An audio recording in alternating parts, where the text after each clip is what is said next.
Preston's sporting that club on that right hand. That's not on his foot. Here we go.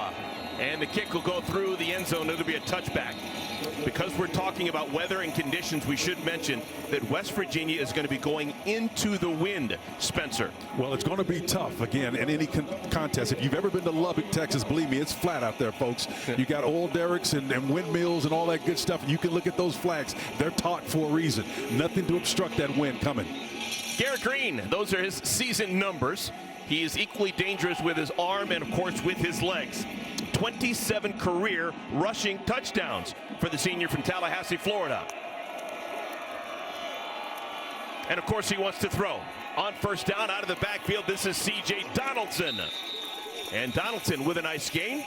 That'll be a first down of 15 yards on the catch and run. Yeah, Eric, CJ's the bigger of the two backs they've got. We talked about, Jaheim White being the contrasting style. They'll get it to him. Intermediate passes between 4 and 8 yards is where this quarterback thrives. That was an example right there. Now a manageable scenario. Designed quarterback run. We'll see a lot of that. Garrett Green is jumped on after a gain of about a yard. Marion Horn. Take a look at the offensive line for West Virginia. We highlight Brandon Yates, folks, because this is his 60th game as a Mountaineer. That is a new school record. That is worthy of a tip of the cap. Best part of the line probably is the left side with Milam and Remack. Skill position guys, we're going to see a lot of Jaheim White. We'll see equal amounts C.J. Donaldson. Dangerous tight end and Cole Taylor. Oh, boy. They've got some assets, too, coming in this bunch formation and putting them in motion.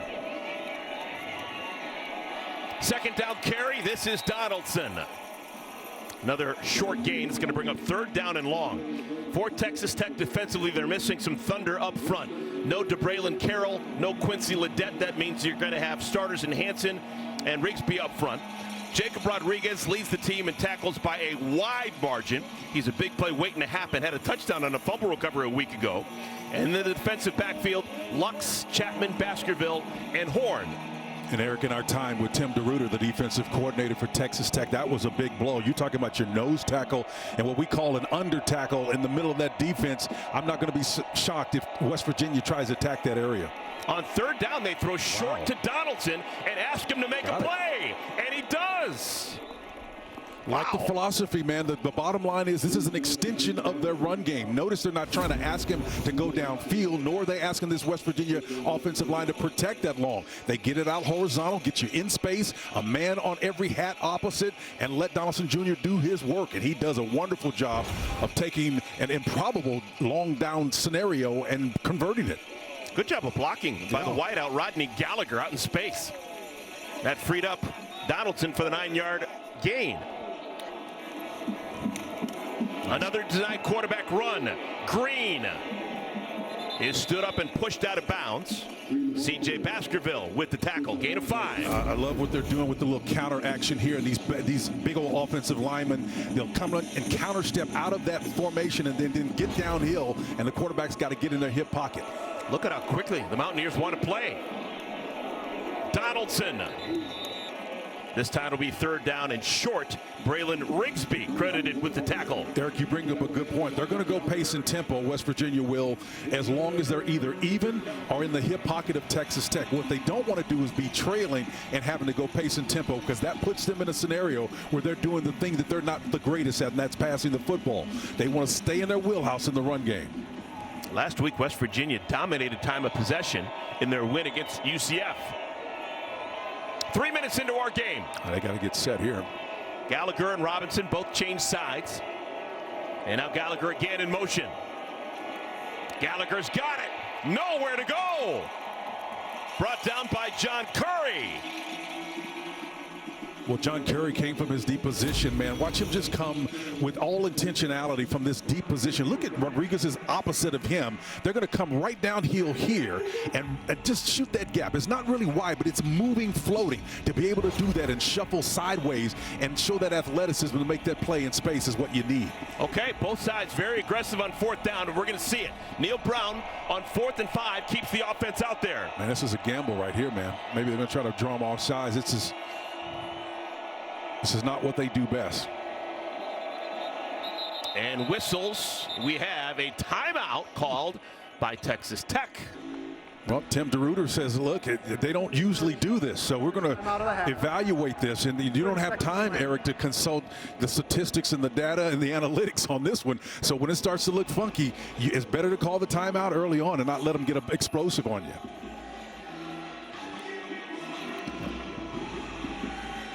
Now Joey McGuire, he is the head coach for Texas Tech, now in his 3rd year. He would love to get every possible win. It is so important as he grows this program back to what he thinks it should be. He would love to get to 8-4, which is a win today would get them a bowl game win. All of a sudden, you're talking a 9-win season and close to uncharted waters for Texas Tech. Absolutely. When you start to combine the fact that since Joey's come on board, those 3 years, they've had winning conference records in each one of those years. That's something that hadn't been done since they became a member of this conference, and that's a big deal because, you know, he's an icon. If those of you that have been around Texas sport knows that I've been around for a long time, he is an icon. They absolutely love him. Absolutely. Texas High School Hall of Famer. He, along with other guys like D.W. Rutledge, high school coaches, are legends, man. And this is going to help them on a recruiting trail if they can get a win here. After the Texas Tech timeout, 4th and 5 for the Mountaineers. Gallagher's in motion. Quick hitter, dropped. Oh, Hudson Clement dropped the ball. Would have been a first down. Yeah, but that's not Hudson's fault. You know, he put it on that back shoulder. Hudson is open, and you're going to see him come down and over. Watch where this ball is going to be placed. On his back shoulder, he has to turn, and he can't sit that down. It's zone coverage. There's no way that ball should have been put back there. Their first chance to handle the football, Baron Morton, the junior quarterback from Eastland, Texas, has had a really good year, knocking on the door of 3,000 yards passing. Could get to 3,000 with a drive right here. Little quick hitter, pass is complete. That is the tight end, Jalen Conyers. And you're going to see a lot from the redshirt senior transfer, man. This guy right there is going to pace and tempo. Baron Morton is at his best when they go fast. And going fast on 2nd down. This is Taj Brooks. Nice. The all-time leading rusher in the history of Texas Tech football has a first down for the Red Raiders. Eric, you and I are just talking how much of a luxury it is to have an all-time leading rusher to go with all these offensive weapons out here at receiver and tight end. We're about 20 seconds into this possession and already 3 plays have been run. Catch made by Coy Aiken. And that'll get inside the 30-yard line. So look what Zach Keatley, the offensive coordinator for Texas Tech, is doing. He's painting the field, right? Inside zone read, and I'm going to go to the right, and let me come back to the left. He's making West Virginia cover the entire breadth of the field in under a series here. Pump fake. Morton looking at option number 3 now. Nice. And it's complete to Conyers. Second grab for the tight end inside the 20. Eric, he's such a nightmare matchup for any defensive back, and even linebackers have a tough time bringing this guy down once he gets downfield. And you go to his 6'9" complement on the other side, that's just impossible. And Mason Tharp is a weapon too. And this is Conyers running the football. How about that? Conyers is a senior playing his final home game at Jones AT&T Stadium. Here's the line up front: Buchanan, Porcher, Wilson, Carter, and Rogers. Skill position, and there is a lot of skill. Taj Brooks, what else can you say? Another 1,000-yard season. Kelly's had a revelation in his only year as a Red Raider. And 2 tight ends, Tharp and Conyers, both difficult guards.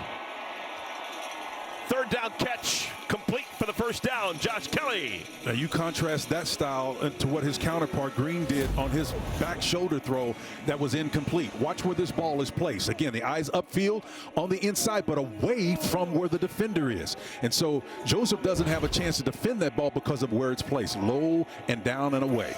Excellent pitch and catch. 8-yard gain on 3rd down.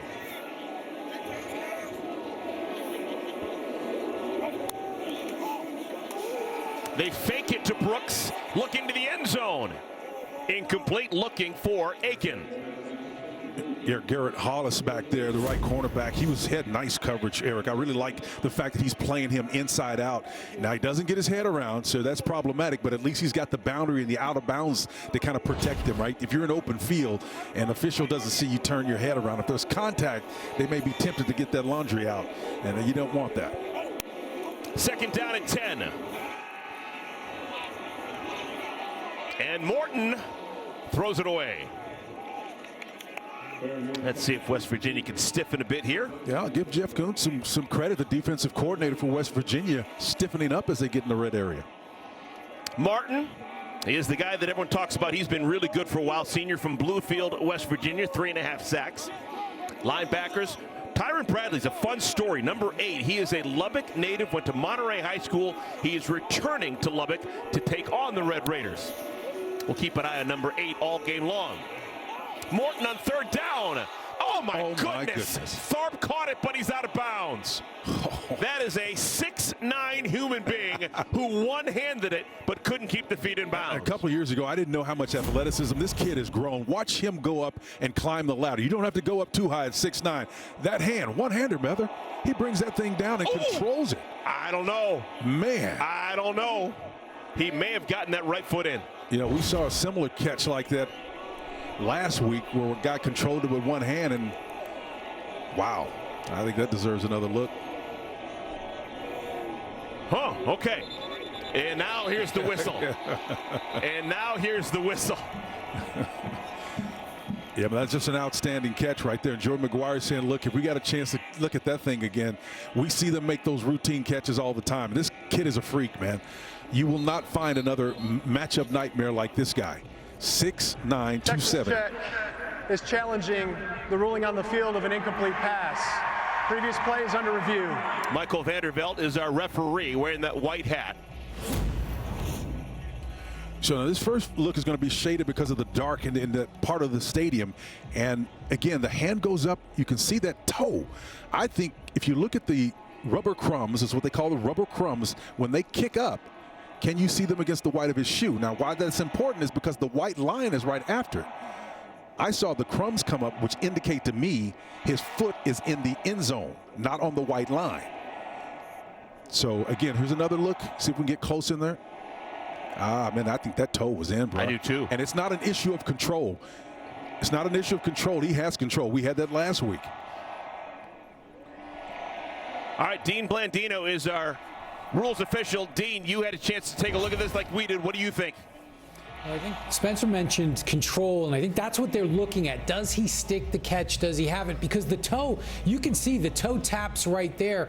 I think initially replay's looking at, okay, is that ball moving? When does he gain? The rule book says firm control. To me, I think I like this as a catch. I think he has it now. He's bringing it to his body. He's controlling that ball as he brings it to his body. You see the toe tap. To me, this is a touchdown. Thank you, Dean. Yeah, it's amazing what you can do when you're 6'9" and you have this huge hands of quickly controlling a ball with one hand. I'm amazed at what Dean can do and articulating as clearly as he can, man. Exactly what happened. I mean, I tried to say it that way. I can't say it. He nailed it. It's exactly what I saw, man. It's impressive. And oh, by the way, he's a handsome man. Yeah, oh, he looks great. Complete package. All right, so they're still looking at this. The call on the field was incomplete. Do we have indisputable video evidence to overturn? There's the one-handed catch with the fingers. And there's the toe tap, which we believe, at least appears to us, to be in the field of play. Now, I don't know how much impact it has on the judgment, but yeah. But to Dino's comment, he shows control, and his head is actually looking at his hand the whole time. To be able to marry all of those pieces, your head, your legs, and your arms together to get the outcome that you want, I think is just indicative of the assets that they have at tight end, which we talked about at the open of the show. This is an impressive group. Tharp looking like Jim Thorpe out there. You're right. He's great talent, man. All right, final day of the regular season. I guess no one's in a hurry to go anywhere. This replay taking a bit. Well, they deserve to look at it. You know, these teams work hard. I don't want to give points away. After review, ruling on the field stands as called. Wow. It's an incomplete pass. Wow. Texas Tech has charged a timeout and will have no remaining challenges for the game. For the game. Wow. So, wow, that's tough. Well, you need indisputable video evidence, and I guess the word indisputable is key there.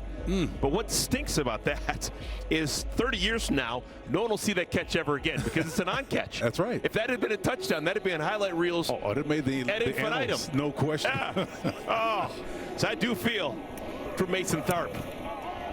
After much delay, the 32-yard field goal by Gino Garcia is true. Not a surprise. Garcia's had a magical year. He's now 16 for 17. 2 truths and a lie. Seconds, resulting in the Gino Garcia field goal. Well, Joey McGuire challenged that, rightfully so. That call that you just referenced, Eric. And I think, you know, listen, we don't have any more challenges for the remainder of this game, but I think that was worth it early on to set the tempo, to put yourself in a position where you could get on score. Because I think whoever scores first is in a strong position of advantage in a contest like this. The tacos are flying, baby. Another touchback, second of our first quarter. And, well, this is a three-pronged attack here. Jaheim White, Garrett Green, the quarterback, and C.J. Donaldson, the only FBS team with 3 600-yard rushers. Well, I love this mix, right? Because I'm an old running back, right? And when you listen to what, you know, Chad Scott, their offensive coordinator, talks about, he's an old running back who happens to be an offensive coordinator now, which is rare. You don't see guys matriculate through that running back lane to become offensive coordinators. This is usually their quarterback or wide receivers. But he knows he has something special right there, and he uses them to their full ability. Gallagher goes in motion. This time the carry. Oh, nice. This is White. And White still on his feet out across the 35. I'll tell you what, White just put a move on Dantes Fagan, who's a pretty athletic guy right here in the back. I'm sorry, on the back end. He does a wonderful job. Watch him in space right there. Just make the guy miss in open territory. That was Jacob Rodriguez checked that on. And then Roberts was in the backside of them as well. Washington was up front. So these backs, you saw a little bit of the contrasting style that they have right there. One is a heavy runner. The other one is a lot more fluid. White listed 5'7", 191 from York, Pennsylvania. Green. That's diagnosed beautifully. The catch is made by Preston Fox, but the moment he touched it, he's wrapped up by C.J. Baskerville. Well, CJ's the strong safety, right? And he comes, the senior shows you some of that wisdom he displayed, not fooled at all by the little counter motion by the guard. They do a great job as West Virginia making their plays mirror one another or look the same. He's not reading any of it. He's true to his read and discernment off the top and made a great play defensively.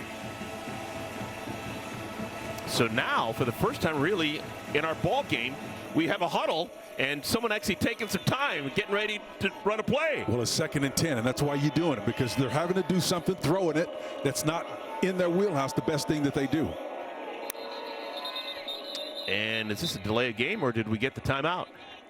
Prior to the delay of game, West Virginia has called their first charge timeout.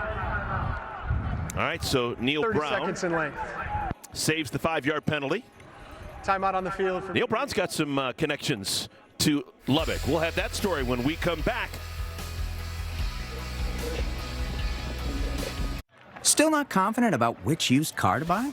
Nope. Connection here to Lubbock, Texas. He was the offensive coordinator for 3 years, 2010 through 2012, with Texas Tech back when Mike Leach had just left and Tommy Tuberville took over.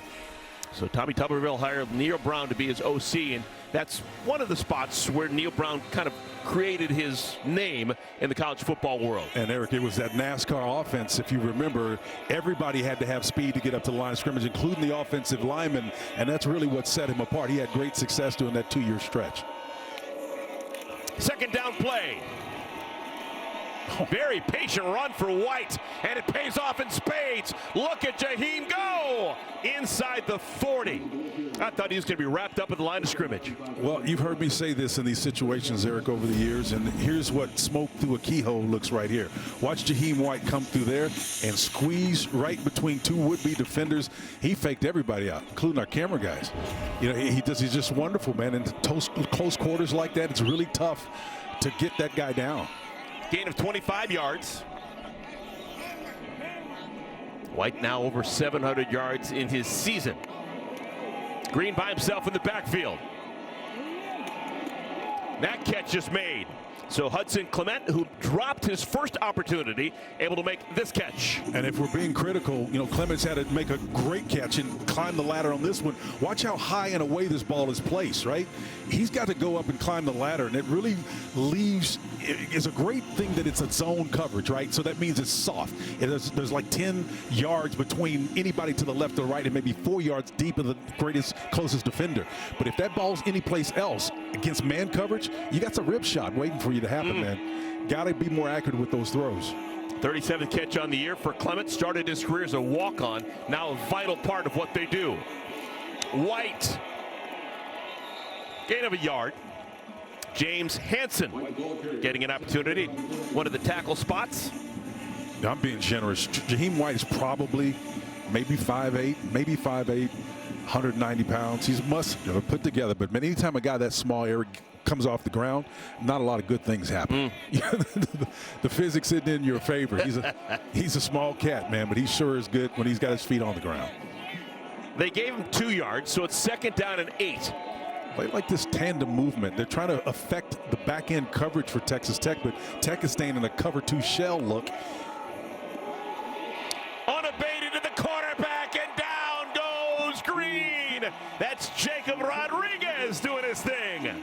Well, Jacob Rodriguez hell-bent for election on this play, and again, he will be the one spying him as well. Rodriguez comes on this side right here. You can see number 10. He is the will or the weak side linebacker. That's a short end of the field in the line of scrimmage, so the path from him to the quarterback is shorter. He's got the speed to make that time go quick as a hiccup, man. That guy is special right there. Now, Tim DeRuiter, the defensive coordinator, understanding that he'd like to get West Virginia out of field goal range. That knocks them back a spell. It's ball on the 34-yard line and a 3rd and 18. So now West Virginia 3rd and 18 playing left-handed. Green. Flushed. Complete, but just really not much of anything. A gain of 5. And now it's going to be a long field goal opportunity for West Virginia. Yeah, it's just so obvious. You know, Garrett Green's a great quarterback in terms of doing what he does. But with his eyes at his height, around 5'10"-ish, 5 maybe, his height, he doesn't see downfield well. So he gets outside of that pocket and has to run. And, you know, Chad Scott, his offensive coordinator, knows that. So he tries to work him on the boundaries to get him outside the pocket. But he knows he can't sit in there, you know, forever and try to complete passes. All right, Michael Hayes the second will come on, and we have a stoppage.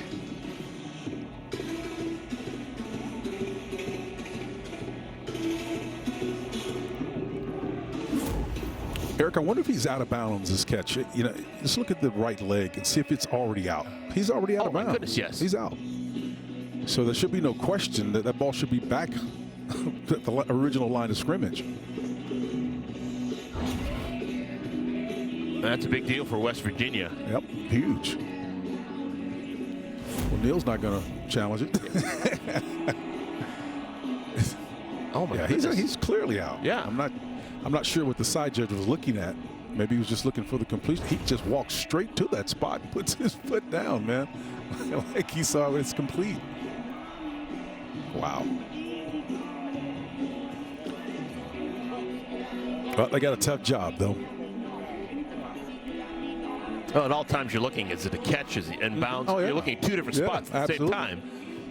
And you can see how that can happen. You know, if you're looking to see, you know, with one play already, which is in question today, whether or not it was a completed catch, maybe your mindset is, okay, let's hunker down on that aspect of the process, and you can miss those calls. So while we have a moment, I want to remind you a huge day of football continues next. Right here on FS1, Rutgers takes on Michigan State. Then it's the battle for the Old Oaken Bucket between Purdue and 10th-ranked Indiana, followed by Air Force and San Diego State, all right here on FS1. Okay, here we go. After review, it's an incomplete pass. It'll be 4th down at the 34-yard line. So that's going to march West Virginia back. And how creative do they want to get with a bomb of a field goal? Looks like the field goal unit's still on. So Michael Hayes, who is 11 for 12 on the year, his only miss being a 38-yarder. He's going to attempt a 52-yard field goal. Wow.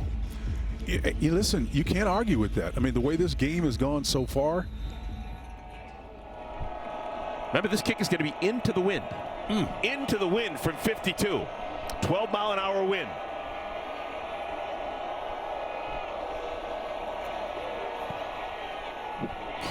Did he? You bet. Good golly. All right. Some thunder in that right leg. Michael Hayes now 12 for 13 on the year. Field goal attempts. And that a 52-yard bomb to tie the game at 3-up. Okay, 3:47 remaining. First quarter. Back to Lubbock in a moment. It has been said the sun might not always shine on West Virginia, but the people always do. And to truly appreciate our beauty, you have to look deeper at our passion, our purpose, at the fabric of who we are.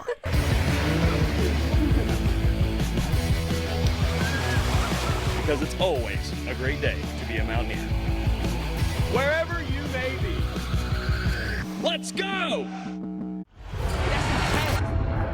Everything you thought you knew is brand new. We on a new wave. This ain't what it was. See, when the game changes, so do we. Every day, every play. Always been greater than 12, now standing 16 strong. In every end zone, any time zone. When everyone else keeps asking, what's next? We know we are. It's that time of year again to get the Honda of your dreams during Happy Honda Days, where you'll find great offers on an efficient CR-V hybrid, spirited Accord hybrid, sporty Civic hybrid, and the all-electric Prologue.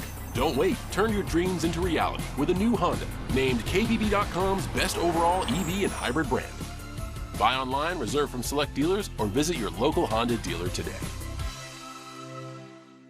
The chicken tender battles have just begun! 11 herbs and spices. How many? 11. That's right. Introducing KFC's original recipe tenders made with 11 herbs and spices. Get 3 tenders, fries, and comeback sauce for just $5. I know we only just met, but I can't imagine my life without you.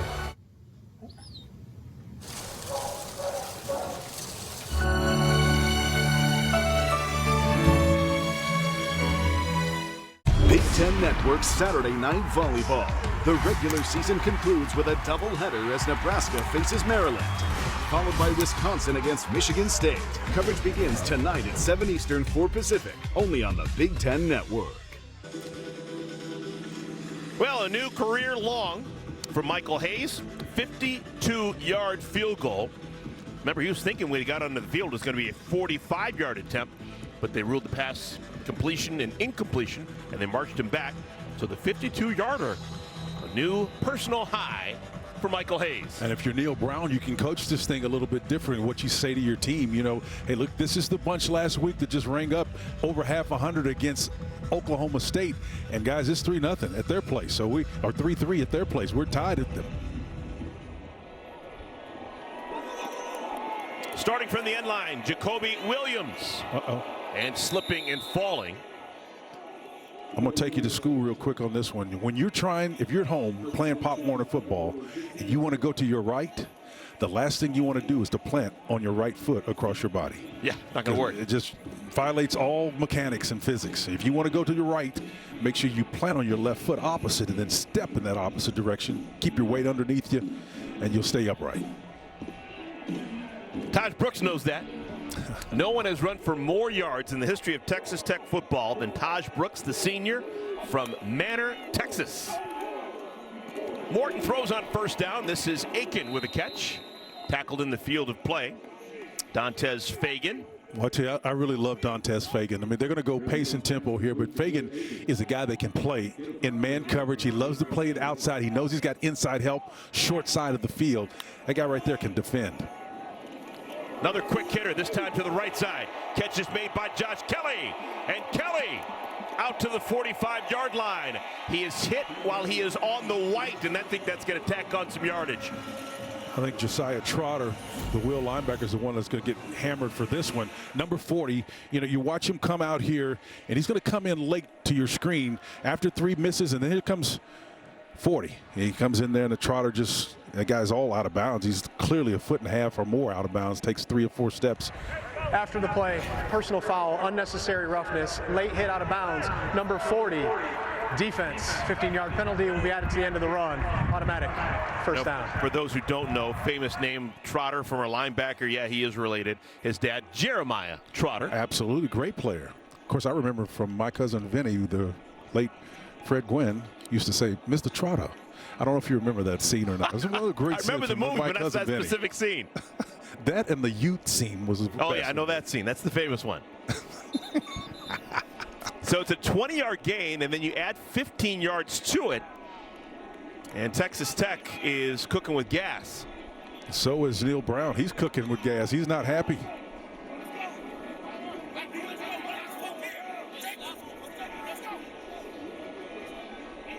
Clock stop, 3:15 remaining in our first quarter. Ball's at the 45-yard line.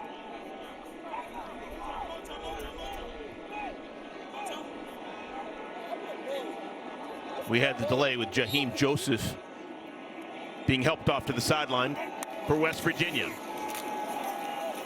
Nice. Another beautiful toss. Morton finds the streaking Kelly, and Kelly stumbles at the 5-yard line.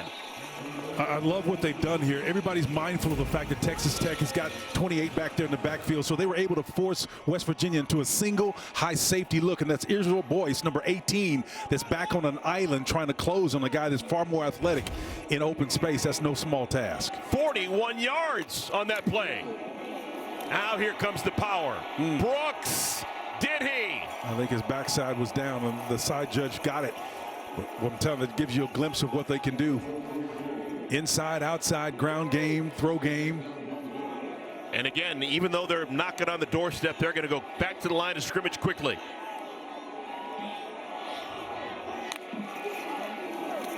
Nice. And the keeper, bad idea for Morton. He took the ball away from Brooks and loses 4 yards. Well, maybe we can take a look at the read. You know, this is the read down here, the end. If that end closes, you got to, he's not actually reading the backside end. Possibly he should have given, he was reading the front side end. Not quite sure exactly what happened on that side, but it was the unblocked left side, or weak side, that got to him. And it's the local kid, Tyron Bradley, Monterey High School in Lubbock, who blew that one up along with Reed Carrico. So now Texas Tech a little bit slower as they think about it. It's 3rd and goal from the 5. Tharp always a huge deal here. He's 6'9", number 80. Incomplete in the direction of Caleb Douglas. Are they going to settle for a field goal? I'll tell you what, here's pressure coming again. Jeff Kuntz has done a wonderful job orchestrating this defense, trying to get some orbit motion in to kind of affect some of the speed and aggressiveness. Trotter, perhaps a little bit miffed, about ready to lose his pants too. A little bit miffed at the last play. He comes back in there, man, making amends. Mason Tharp actually wasn't on the field for that play. How could you have a goal line situation with a 6'9" tight end and not have a possibility? He had a great corner catch last week using some of that length. So the 23-yard field goal is true. Garcia now 17 out of 18 on his season.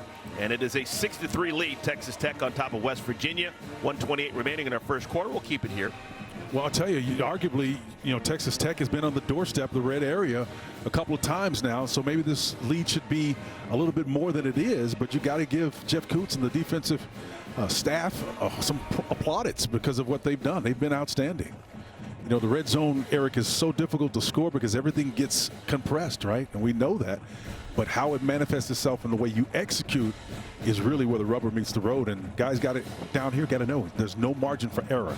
Every pass has got to be deft. Every step that you make has got to be on point, understanding what the concepts are behind the design. If you deviate from any of that, chances are you're not going to have success in the red area. Those old 49er teams, we were on 89% of the time we scored touchdowns once we got inside the 20. Still a record in the NFL today. Point of emphasis, Bill Walsh. Yep, absolutely. Yep. It's all about execution. He conditioned us to do that. 3rd straight touchback.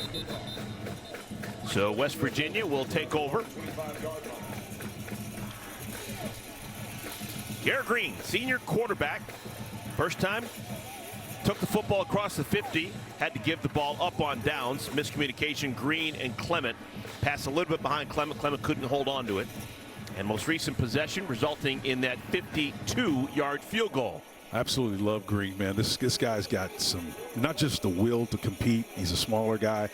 He's got that. You remember Wayne Corbett, New York Jets, yeah, back in the day? Hofstra, yeah. Hofstra College. This guy's got some of that same DNA, right? It's blood or bone with his guy. He's going to be out there no matter what. Interesting you say blood or bone. That was his dad's mantra. Yep, sure was. He said, you can only come out of a game if I see blood or if I see bone. And he modified it to head injuries, whatever. Oh, yeah. For the most part, you go out there and you compete, son.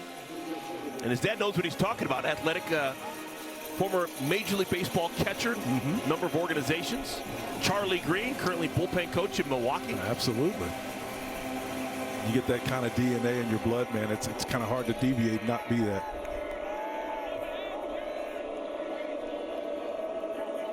Gallagher goes in motion. That's a theme. Almost every play he's in motion. High snap may have disrupted things as White is set upon. Jaden Cofield, the tackle. Jaden Cofield gets back there really quick, and then, you know, the back end of that play, they're playing what I call a no-read scheme there, where they're not really looking at the quarterback. They're going to tackle that first dive or that first mesh point no matter what. And I think it's a great scheme. It was started by the late John Blake many years ago to deal with the option game. And he came back and perfected. You're still doing it. 3rd down and 5. West Virginia trying to stay on the field offensively. Pressure, and they beat it. This is Gallagher. He's got enough for the first down. And that'll be the final play of our... What they do. First time in our ball game, West Virginia will have the wind at their back. They fake it to White. This is Gallagher. Good open field tackle. Braylon Lux immediately wraps up Gallagher. Well, the common thread here, you know, is we've seen these extensions of the run game, right? These vertical passes don't exist in their scheme. I mean, they do, but they don't expect him to sit back there and have the time to complete them. So they're going to go lateral, horizontal. Just going to go lateral down across the field and try to get the ball in the hands of Gallagher and others who has a little wiggle in their hips. West Virginia secured bowl eligibility a week ago with their win against UCF. They've actually been a better team on the road than they have been at home. Yeah, I mean, just that, like 5 they've lost at home before that win over UCF. Nothing much there at all. Last 2 drives, it's been mainly Jaheim White. We saw C.J. Donaldson on the first drive. I think they're going to be content. West Virginia will be, as long as they can stay within 3-6 points here. They're going to stick to their game plans. And again, the goal was, at least from our conversation, as Neil Brown looks on and tries to find a solution here to score points, is Texas Tech is going to stay close to the reins and do what they do, but they're going to try to make West Virginia play left-handed. And the only way to do that is to push the ball down the field, score more to make them pass. 3rd down and 6. Remember, Garrett Green is a huge threat with his legs. Gone! Smoked!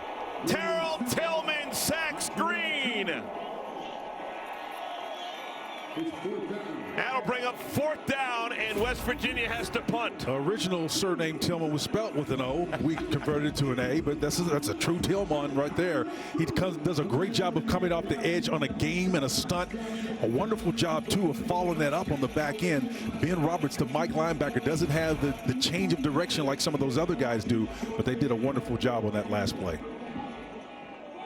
So West Virginia has to punt the football away. Oliver Straw, Big 12 special teamer of the week, what he did a week ago. His first punt is launched. This is Jordan Brown, and Jordan Brown out across the 40. That's a return of 22 yards by Jordan Brown. Well, what can Brown do for you? How about the little hezzy and come in here and stutter step, right? In traffic, does a nice job of allowing the funnel to close in on him, and then outside of that, just put on the speed and get through that initial wave of bodies. And it's just a wonderful job of sensing and understanding the context. I love special teams guys because of their vision.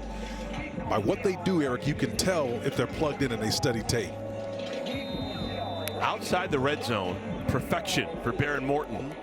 Inside the red zone, how about that? Not so much. A little popper. How about this? This is Jacoby Williams. And Williams, who's explosive, crosses the 50.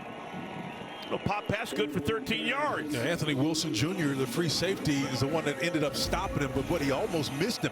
The little pop pass, like you said, underneath. And again, if he doesn't catch this incompleted pass, and it's going to be dead there. It's not a fumble because it's the way it's transitioned to the runner. Jacoby Williams from Beckville, Texas. You're familiar. How about that? Oh, Grandma Ella Booney. Not just a dot on the map, you know about it. Another first down gainer crossing the 35 down to the 34 is Josh Kelly.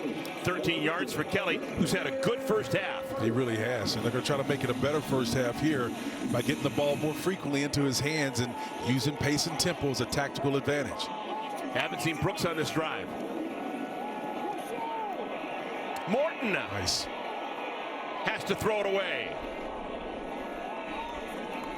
That's a smart job of throwing the ball away because Morton was forced to return or spin to his weak side. In other words, he's a right-handed quarterback, but when you're asked to turn the opposite direction, you have to either change your platform and get square and have an even platform. Otherwise, throw the ball away. Don't try to waste, because it's going to take you an extra full second to make that play. Unless you're Patrick Mahomes. Oh, well, that's true. You can flick it. You're Patrick Mahomes. That's absolutely true. There's a long tradition of that here at this place. 2nd and 10. This is Brooks. Nice. And Brooks, look at him go! Down to the 5-yard line. That's a special talent. He really is. You know what? The thing about him, he regulates himself in real time. He's a big dude, but watch him show the vision. The captain is coming through there. He's looking at everything. He's not trying to run over anybody, even though he's got that size advantage. He can do it. I like this kid right here. He's something special, man. I'm all for not taking the punishment if you don't have to take it, Eric. Now, trying to make the tackle was Anthony Wilson, big part of what West Virginia does defensively, and he's still down on the field.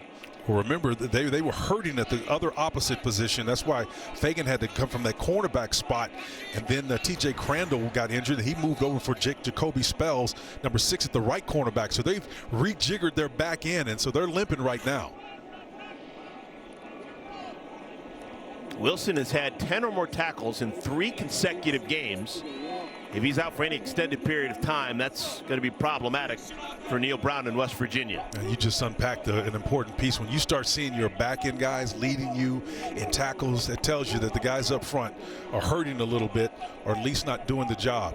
He looks like he's going to get up, and Neal is happy about that because he's got a chance to get one of his better seasoned athletes and leaders on the back end back in the game. All right, Spencer. So Texas Tech, you think, is right where they want to be? Maybe not. They're 0 for 2 in the red zone in terms of scoring touchdowns. What do they need to do right now to break that trend? Zach Kittley has to real-time assess what has worked, what has not worked, and find a way to do it. I like motion down here. Make them declare defensively what you got to do, and then use some counter motion to go against it. Don't try to force it down there. Where's that tight end that you talked about? You got a 6'9" guy. Where is he? Not in the game right now. Brooks. Down to the 2. I'll tell you what they're doing. Israel Boyce is another guy, number 18. They're closing extremely well for West Virginia right now. Number 18 was right there on the spot. When you look at the proximity to the ball carrier or to the receiver, whoever it is that has the ball in their hand, you're going to see a white jersey or 2 really quickly. It shows you these guys have high engagement levels and they've got the athleticism to get to the party. All right, 2 tight ends in the game right now for Texas Tech. Number 80, Mason Tharp, and number 18, John Carlos Miller. Short side of the field, so watching number 12. It could be a corner route or just a drive. There it is. He's open. Conyers back in the end zone. Oh, he dropped the football. Oh, my goodness. Jalen Conyers has had a special senior year, but he wants that over. Well, I saw this one coming, man. So Conyers is going to slip out right here, right? And they don't defend him. I mean, it's amazing. That's the matchup problem right there. That's even before you get to the physical matchup. You got to do something when you get there. He's so big, you can't even defend him. He just drops that, man. Morton's out in the flat. This is going to be a direct snap to Taj Brooks. Nice. And Brooks gets in there for a touchdown. So the Red Raiders get crafty. And Brooks has himself rushing touchdown number 15 on the year. Brooks says, be done with all of this throwing the football. Put it in my hands and let me matriculate into the end zone. Tis, tis, you fly. Wonderful job. I love it. Hey, man, when it comes down to it, just run it. North and south, man. Big fella. Statistically, the best runner in the history of Texas Tech football. You got to give him the ball. And oh, by the way, he weighs 230 pounds. Give him the ball. Gino Garcia. And Garcia now has accounted for 7 points today. 2 field goals and an extra point. 7 play, 59 yards.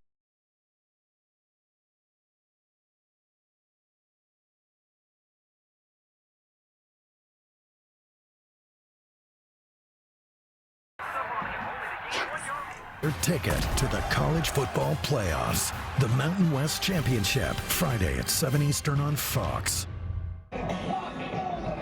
Texas Tech with a 10-point stiff arm on West Virginia. Time for today's big deal, sponsored by Walmart. Black Friday deals. Shop deals now. Taj Brooks, he's like a metronome. Well, he's averaging just 5 yards a carry today. But when you look at over the aggregate course of his career, if you can do that, give it to me twice. I got a first down for you every single time. You talk about having something in your back pocket. Zach Keatley, the offensive coordinator, knows the value of this team. That's why he worked so hard to integrate him into the scheme last week. Even had him on drive routes and vertical routes in the pass game. Caught a touchdown via that way as well. Every game Taj Brooks has played this year, 100 yards. Pretty cool. You know, they say it's steady drip where we're a hole in the rock, and that's what they're hoping he will do against these West Virginia Mountaineers. Garrett Green and the Mountaineer offense back on the field for their 4th possession. Turned it over on downs, a field goal, and a punt on the first 3 possessions. West Virginia won at home against Texas Tech a year ago. Yep, sure did. They got history on their side. Well, the seasons, the all-time series is pretty even too. 7-6. Green, longest pass of the day, and it's caught. That's Preston Fox making a big play. How about Preston Fox back there? And this A.J. McCartney, who plays the star position, trying to defend him. He's got it eyed. He didn't have to high point it. The ball's placed right there. Nice catch. Keeper, and Green is walled up after a short gain. Green is not huge, listed at 5'11", 201. And with all the runs that he has had, 116 quarterback carries coming into this game, that's a lot of beating. Yeah, it is, and you can see it's evident. He's clearly limping right now, and it may not have been what the case we were looking at earlier when we saw him kind of like gimpy. He was maybe just addressing his uniform, but I think right now that last shot that took him off his feet, he's feeling that. C.J. Donaldson in the game next to Green. Yeah, look at the size differential between Green and Donaldson. Donaldson wrapped up from behind. Amir Washington. Well, Amir Washington just gobbled that one up from the backside from that right outside linebacker position. Again, he really comes with great speed from that unabated position that he's got, and he's got a green light to go get the quarterback. And believe me, when you have a quarterback that's running as much as Green does, you're going to get the green light to the short side of the field more often than not, because you don't have to come as far. There's no tight end outside of you, so that distance to the quarterback or the target is manageable. Weird part of the field, could be 4-down territory for West Virginia. Maybe 2 plays to get 8 yards, who knows. Blitz is on, and Green goes down. That is Jaden Cofield again. And it's their star defender. Watch the pressure from the outside here. Number 1 in space. You got a running back trying to block him, and that was C.J. Donaldson, and he misses. You know, you got a big stout guy against a wiggly smaller guy in space like that. You got to win that battle, man. Already today, 3 sacks for Texas Tech. And they're going to get the ball back. Punt team comes on. Oliver Straw had a nice punt his first time around. He's got the wind at his back.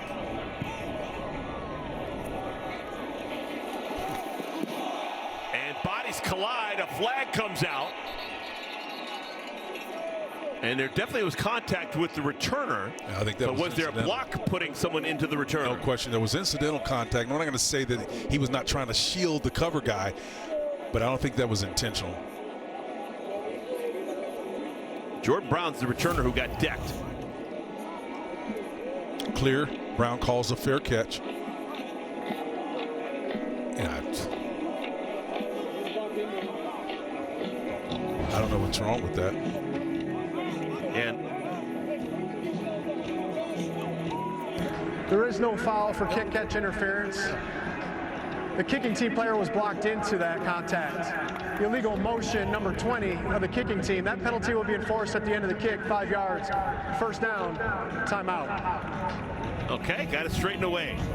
Texas Tech's going to have the football. They've got themselves a 10-point lead on West Virginia. Look out! Tweaked his game and done some things different. I'm really impressed. I wasn't. There was a time when I thought that Cliff Kingsbury was the only solution for him. Got fortunate to be drafted by that. Look at how quick Williams is. Like he shot out of a cannon. Jacoby Williams with a big gainer. Clearly a change of pace from Taj Brooks. Was Zach Kittley finding his rhythm here, getting the ball on the perimeter and the edge himself, taking a page out of West Virginia's philosophy, getting it to some of those nifty receivers and running backs. Gain of 18 yards.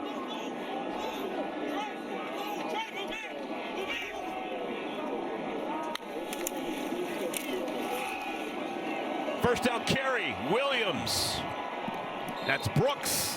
Very patient run. Yeah, and this doesn't pretend too well for West Virginia because West Virginia already has 9 down in the box. And so you got a tackle that's pulling from the offside and escort right here up front.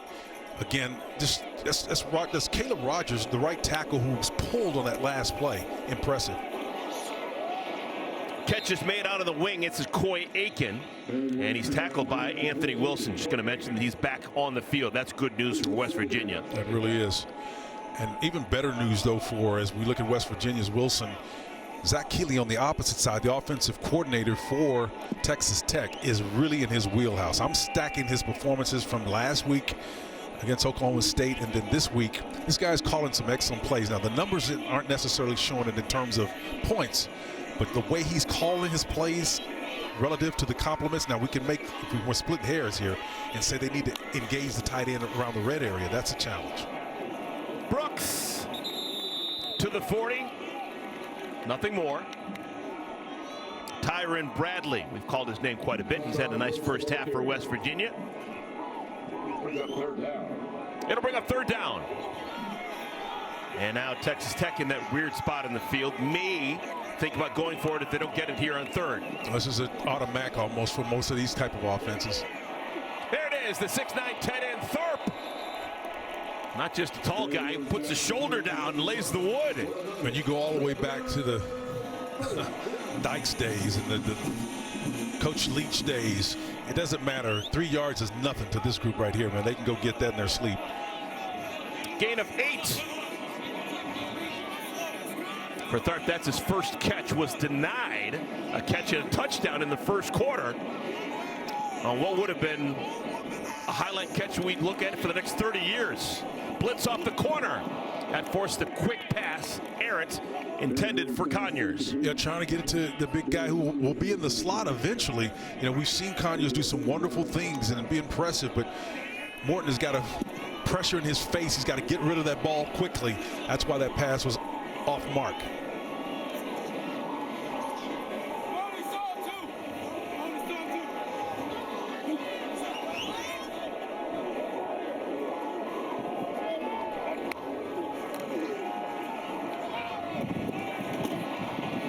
Catches made, not enough for the first down. Josh Kelly. For Kelly, that is his 5th catch of our first half. I just love the way this quarterback gets the ball in the hands of his receivers. Garrett Hollis Jr., number 1. The cornerback was sitting there ready to take out the receiver, but the ball was placed perfectly, fell forward for 2 more yards. On 3rd down and 2, straight up the gut. First down for Brooks. That's what 230 pounds looks like. What we say in the hood, Eric, nick him, don't cut him. You can get it in little bits and pieces if you want to. And this key team is capable of doing it, but they can go big top as well. Morton, good use of the feet. Nobody home. Gonna have to throw it away. And he does. That's really interesting. That's the second time we've seen West Virginia force him to release to his left, and he's had to throw the ball away. That's great defensive design, understanding where the quarterback's strengths are and where the route combinations are so that the options are limited when he goes to the weak side of the field. That's really designed. That's kind of the inside the game stuff, but believe me, a lot of that is sussed out in trying to strategize to beat an opponent like Texas Tech.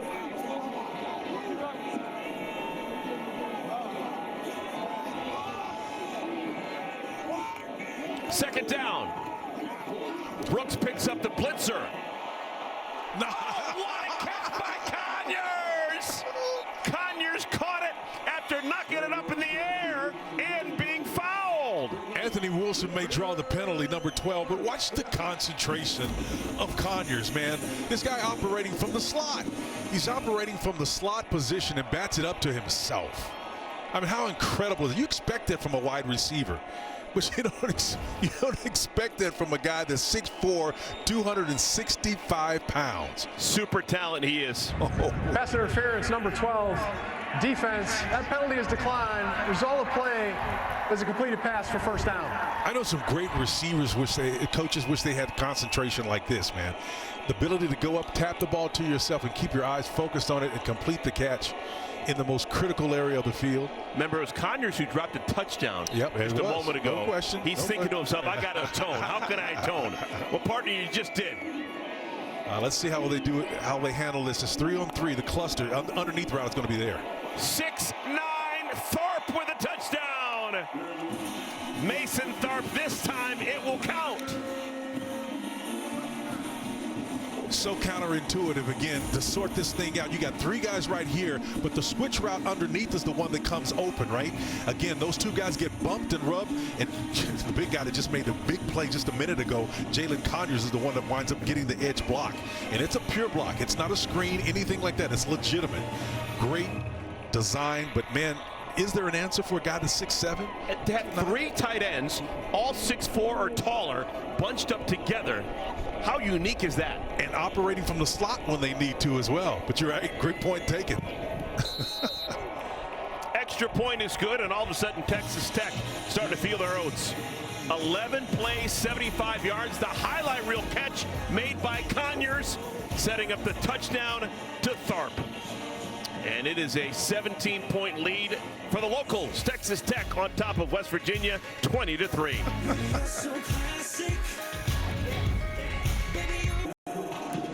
Welcome back, everyone. Time now for the Drive Summary, sponsored by the DirecTV Holiday Bowl. Tune in on December 27th, 8 p.m. Eastern on Fox. 11 plays, 75 yards, and an impressive formation and result in the touchdown for Mason Tharp. I love the anatomy of that play because I guarantee you, if I'm not mistaken, I don't think any single play was more than 12 yards on that. So you look at the relatively small amount of time, 3 minutes and 25 plus seconds, somewhere around there. Look at the anatomy of how they built that. That's pretty darn impressive, and it could be problematic if you're trying to defend it. Tortillas flying, and for the first time, West Virginia is going to try and return a kickoff, and it's a bad idea. They only get out to the 10-yard line. Well, Texas Tech, Spencer, I don't know what they're doing, but they've got 3 sacks, matching a season high. We're still in the first half. Well, they're doing what you and I talked about last night, where they're eyeing the quarterback, who they know more than likely is going to end up running the football. Pressure frequently from the weak side, that's the short side of the field, increases their likelihood of getting home. That's what you're trying to do if you're Tim DeRuiter, the defensive coordinator for Texas Tech. Texas Tech playing without important tackles, Quincy Ledet and DeBraylon Carroll. And it hadn't affected them. They played well defensively. White with the catch and a good gain on first down, gain of 6. This may be the last time that West Virginia has the ball here in our first half. And remember, they had the ball to begin the game, so Texas Tech will start with the ball in the third quarter. This is an important drive for the Mountaineers. Absolutely. They need to whittle away at this 17-point advantage right now that Texas Tech has. Previous play of a completed pass is under further review. Yeah, that was a low pass. Did White get it before it hit the ground? I think it was hands were on top of it, but the ball underneath was on the ground. But you know what? It didn't have to be that way. That ball was way low. It got it. Oh, that's a catch. That's a catch. This is going to be a quickie. Yeah. I just think the fact that it was so low made it problematic for the back. It's not going to be as quick as we'd like because that's a long run for Michael Vandeveld to put on the headset. Location, location, location. Yep, no question. You believe me, Chad Scott, as they look at this, the deep offensive coordinators mindful of where his quarterback is placing that ball. He calls it triggering the ball.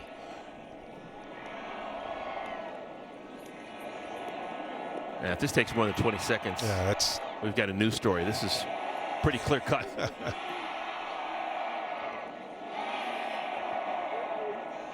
Call on the field was completion, so we don't need to overturn anything or discern. Here we go. Now, this is a quick one. After review, ruling on the field is confirmed. It's a completed pass. Second down. All right, so 3:54 remaining. We will have the 2-minute timeout. West Virginia has 2 timeouts should they choose to use them. Texas Tech has just 1. Second down and 4. Full playbook available to Garrett Green. Well, they still got White in the game, some of their smaller bodies. So in a perfect world, you say, okay, the smaller guys are in. I see the receiver matchups. You're going to go vertical. But do they have the time? I don't think they have enough time to sit back there and throw it. And plus, your quarterback's not tall enough to see. But they're going to be forced to do it. Incomplete.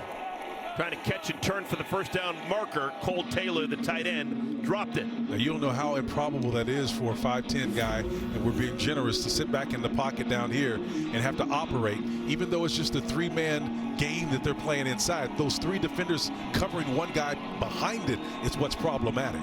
That could have been poked out there by Rodriguez. No question. Got that left fist in there. I think that caused the incompletion.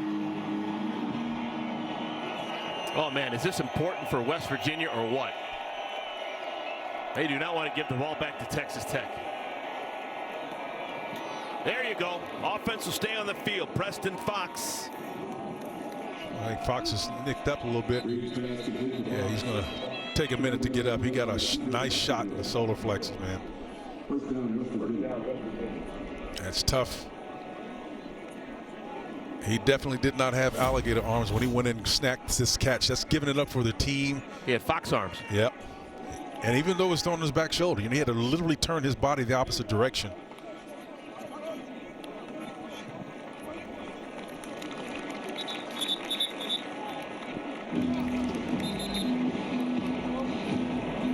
There's Lewis back there defending. All right, Fox is up. That's his 3rd catch. 3 catches, 45 yards. Came into this game with only 6 catches, even though he's highly thought of. Not a main target for Garrett Green.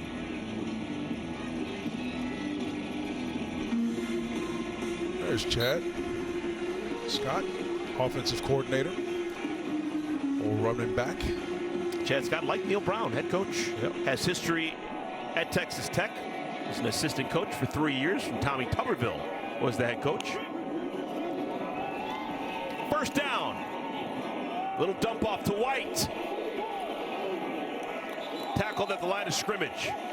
This is a frisky Red Raider defense. Yeah, they really are. Trey Latham, the Mike linebacker, actually showed you some ability to navigate in space. You know, the Mike linebacker is that guy that's in the middle, right? He's usually bigger, less athletic, more of a thumper, but he showed you some ability to cover a nice guy. Over the middle, and it is picked off, I think. What's the ruling? It's an interception. C.J. Baskerville rips it away. Ruling on the field is an interception. First down. Texas Tech. Strong hand, C.J. Baskerville to rip it away. So you see the one time they go deep right here. This is a relative term, deep, when you're talking about West Virginia. When they push the ball upfield, if it's not on the mark, lower a little bit, Baskerville doesn't have a chance to make that play. But because it was where it was, higher than it needed to be, he's able to go up and sky that because of his perspective and take it away. Hudson Clement was the intended target. Next, he may have had it for a moment, but Baskerville had momentum on his side and ends up with the ball. Yeah, when he torqued his body and he was coming down. Previous play of an interception's under further review.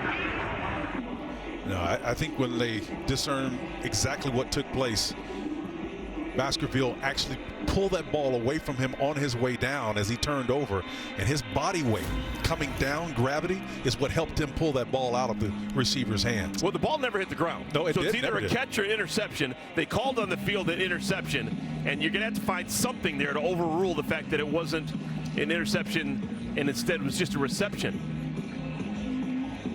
Now, you can't give the ball to West Virginia. After review, ruling on the field is confirmed.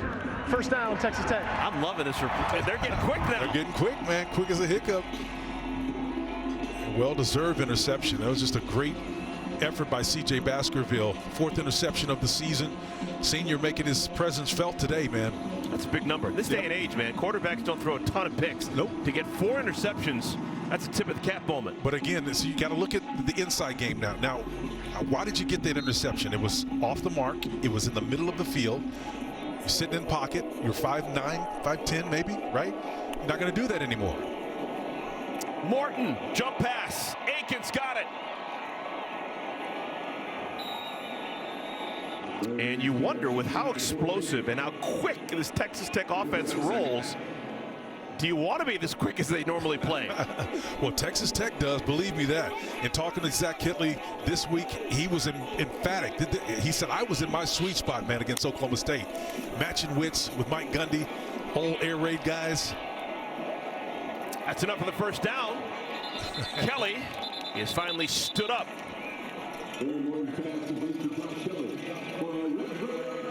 Texas Tech with 1 timeout available, and they'll have to use it on the other side of this 2-minute timeout.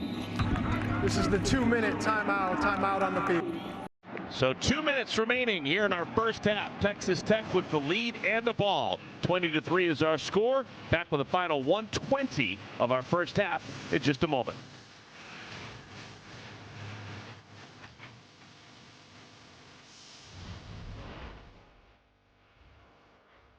Start your day with a bet. 2 minutes of play here in our second quarter. Texas Tech leads West Virginia, and they've got the ball. Texas Tech already with 2 touchdowns here in our second quarter. Ball spotted at the 41-yard line. Nice. Brooks. Let's see what they do with the clock here. Do you really go back to the line and speed things up? Absolutely. Well, then you're going to give the ball back to West Virginia. Well, you don't have to score. They're going to try to play ball now. And we've got a man down. That is the senior corner, Garrett Hollis, transfer from Northwestern. That's one way to slow it down. Now let's get a preview of the State Farm halftime. Let's check in with Mike Hill. Coming up on the State Farm halftime, Ohio State is out for vengeance against Michigan. South Carolina and Clemson battle with playoff hopes still alive. And Vanderbilt strikes first against 8th-ranked Tennessee. Eric and Spencer, happy final day of the regular season, fellas. We'll see you at the half. Is it possible to be happy on the final day of the regular season? I don't know, man. It's just bittersweet, man. Yeah, totally bittersweet. Seems like it just got started, you know? Spencer, since we have a moment, I have learned more about football and life and Frantz Fanon and all of these fantastic things. You've made me more worldly over the last 3 months, so I thank you for that. Well, you're too kind, and I can tell you I've not had a more pleasant, more affable, funny, energetic broadcaster in my career. I mean, it's just been great. It's been my pleasure to be with you, man. Hollis is up. Well, thank you. Thank you so much. Absolutely. Hollis is up, and Texas Tech is declining the option for a 10-second subtraction to an injured player with a clock running. It'll be second down. I'm mildly surprised. I'm transfixed at this whole clock thing. If I'm Texas Tech, take as much time off as possible. Right. They can score in 20 seconds. Why give West Virginia the opportunity to get the ball back? Hey, man, listen, kids want to play. I mean, this is the era that we're in. You want to play, man. They had 95 plays last week against Oklahoma State. They want to play. Second down at 6. Brooks untouched into the secondary. Brooks, touchdown! Oh my goodness! Taj Brooks is electric.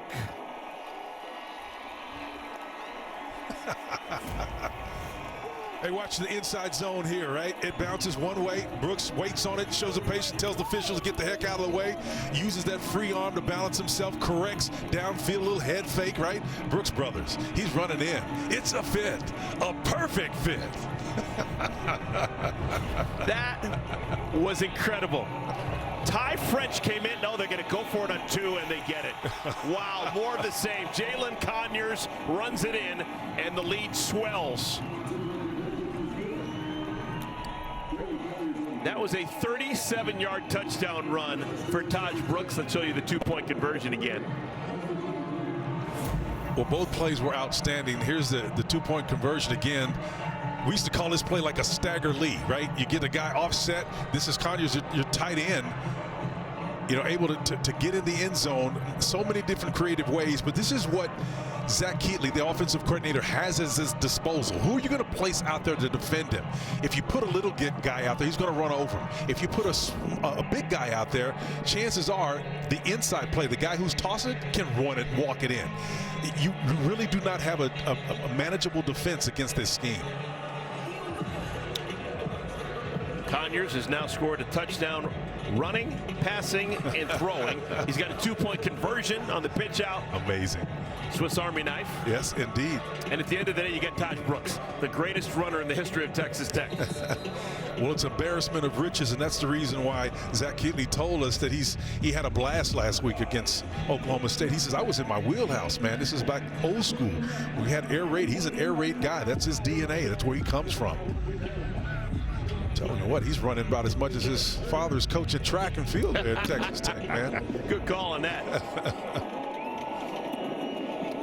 Short kickoff, fair catch called for. And West Virginia, they're getting blitzed right now. They scored a field goal in the first quarter, a goose egg since. They're down by a 25 spot. They do have 2 timeouts and 95 seconds remaining here in our first half.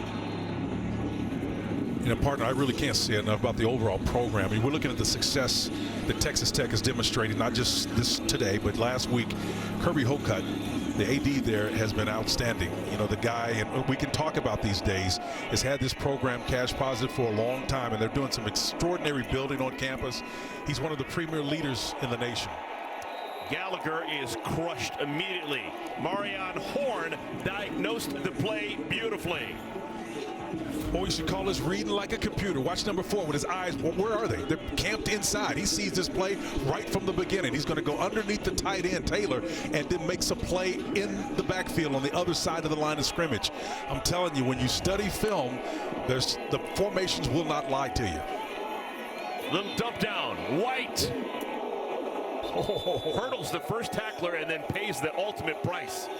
Got just crushed. Michael Dingle. I think Carrick comes in. Actually, that's not that. That is Dingle. You're right. 35 comes in there flying, making a big play. Wow. Clock stopped, 1:02 remaining here in our second quarter. If West Virginia can't get 9 yards, Texas Tech's got to get the ball back. Yep. Now you know why they were rushing to get the score. They want to put half 100 like they did last week against Oklahoma State, believe me. Just a 4-man rush. It's tough sitting back there in the middle of that. Green lost it. It's out. And it's recovered by. Ruling on the field is a fumble recovered by the defense. It's first down, Texas Tech. And I think when they review this part, you're going to see Green trying to cock his arm and bring it forward, but the defender that was trailing comes from behind him and snatches that out just as he's getting it out. See, that ball's not up yet. That's just great defense. Once again, Tim DeRuyter's got this team flying all over the place on the defensive side of the ball. It was that Tillman guy again. Terrell Tillman. Tillman with a sack and now a forced fumble. And it's Texas Tech ball. 51 seconds, 1 timeout for Texas Tech. This is a greedy bunch. Conyers with the grab. I just love the way this quarterback places that ball between zone coverage. 2 defenders standing there. Conyers splits the difference, and he threads the needle, man. And they can get to the line in a hurry, can't they? Catch is made, inbounds, and then stepping out of bounds is Douglas. That's enough for a first down. Yeah, Caleb working in that wide position inside is going to be quick to get that ball seated, looking hungry for points and receptions. Texas Tech lost a year ago against West Virginia. They're dominating right now. They desperately want to get to 8 wins, man. You know that's going to be a high water mark for this program, particularly under Joey McGuire's run. Nice. Morton steps up in the pocket, wants to run. Can he get out of bounds? He does. Clock stops, 25 seconds remaining. Here's a flag down. Holding number 70, offense, 10-yard penalty, still first down. Yeah, one of the few times that Texas Tech has stubbed their toe. They're calling it 70. Texas Correction, 79. that follows on number 79. 79. Sterling Porche's numbers all kind of bunched up. Yeah, the 6'4", 315-pounder, you know, Porche's just getting a little bit too handsy on that last play. You see the number on the back of the jersey, Porche. I'm telling you, it's a broadcaster nightmare. Yeah. Is that 70? Is it 78? Is it 79? He's going for the half. On the front, it's clear, but on the back, it is not. Well, if he didn't have the half shirt thing going on, he's kind of pulling it up. You know, like back in the old school days, we used to put it up. Oh, yeah, show it off. Mike Rozier, Jarvis Redwine. You bet. I am him. I am him. Morton, tons of time. Caught. This is Brooks. Taj Brooks down in the 2. Texas Tech, they do have a timeout. Work your plan. No rush. That's Neil Brown calling a timeout there. West Virginia has called their second charge timeout at 13 seconds. Neil Brown hightailed it down there to get that timeout. He didn't want to have 100 hung on him before they get to half. Here's the play again. Still in that inside zone look, but they're going to throw off of this one. Again, last week they had a nice pass in the slot to 28, who does a great job of coming back across the field. Brooks, this is an improvised play right here.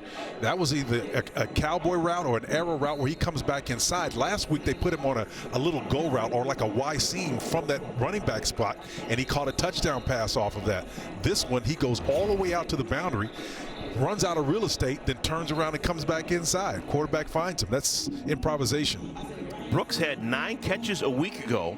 Not only is it helping out the offense for Texas Tech, but it's another thing he's putting on tape. This is a guy who's going to be playing NFL football. Listen, and the fact that he can be 230 pounds and clearly demonstrate he can catch a pass out of the backfield, that's helpful. No question. I remember the late John Robbins, who died recently at the Senior Bowl, told me, he says, what do you want to do? And he and Jackie Sherrill were coaching on that side. I said, look, I want to catch the ball. They put me on a little wheel route, caught a 47-yard wheel route. And a couple of years later, one of the coaches at San Francisco 49ers remembered that play and brought me as a free agent from Houston to San Francisco. Makes a big difference. Change your career. Yep. Direct snap to Brooks.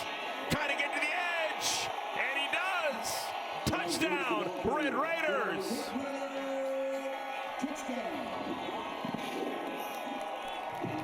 Absolutely love the point you made about the ways he's been able to score and how they've showcased him, because believe me, running is one thing, but being able to catch it is another thing altogether. It gives you opportunities at the next level. Great pinch defender there, can't get to him. Brooks waltzes in for the score. 3rd touchdown today for Taj Brooks. And it is a 34-3 lead. Gino Garcia for an extra point.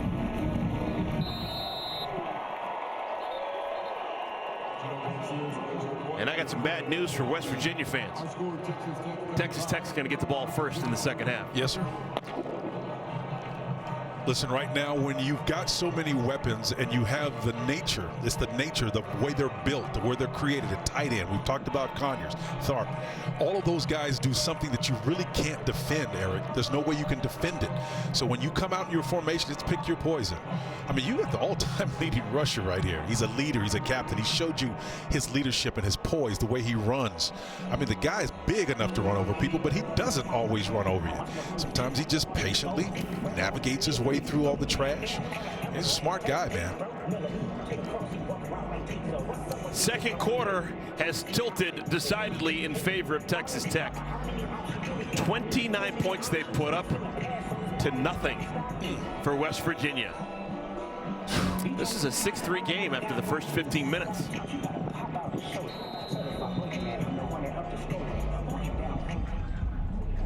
All right, barring an exceptionally long return, West Virginia is just going to take a knee and walk into the locker room.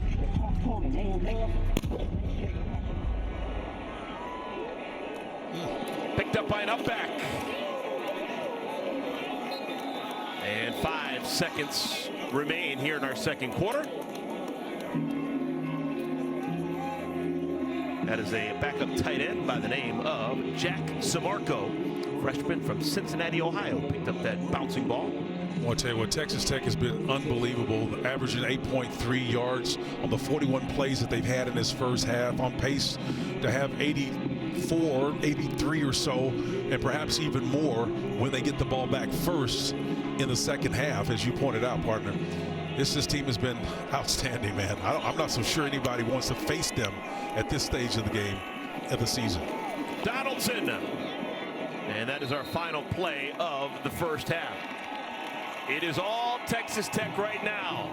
The Red Raiders with a 35-3 lead on West Virginia. Now we send it to our LA studio with Mike Hill, Emmanuel Acho, and Chris. I mean, most of those guys have been reduced to being possession guys, but once again, when you have a quarterback that can throw it like Baron Morton, so accurate, that's the first phase of success offensively. Get the ball in the hands accurately. And oh, by the way, they get Todd Brooks, Texas Tech's all-time leading rusher. Yep. So Texas Tech will start on offense. They've got the ball and the lead. And let's see if they change their offensive philosophy. I don't know if they can. Do they slow it down a tick or two? I don't think they do it, because the age of college football where we are right now, everybody wants to play.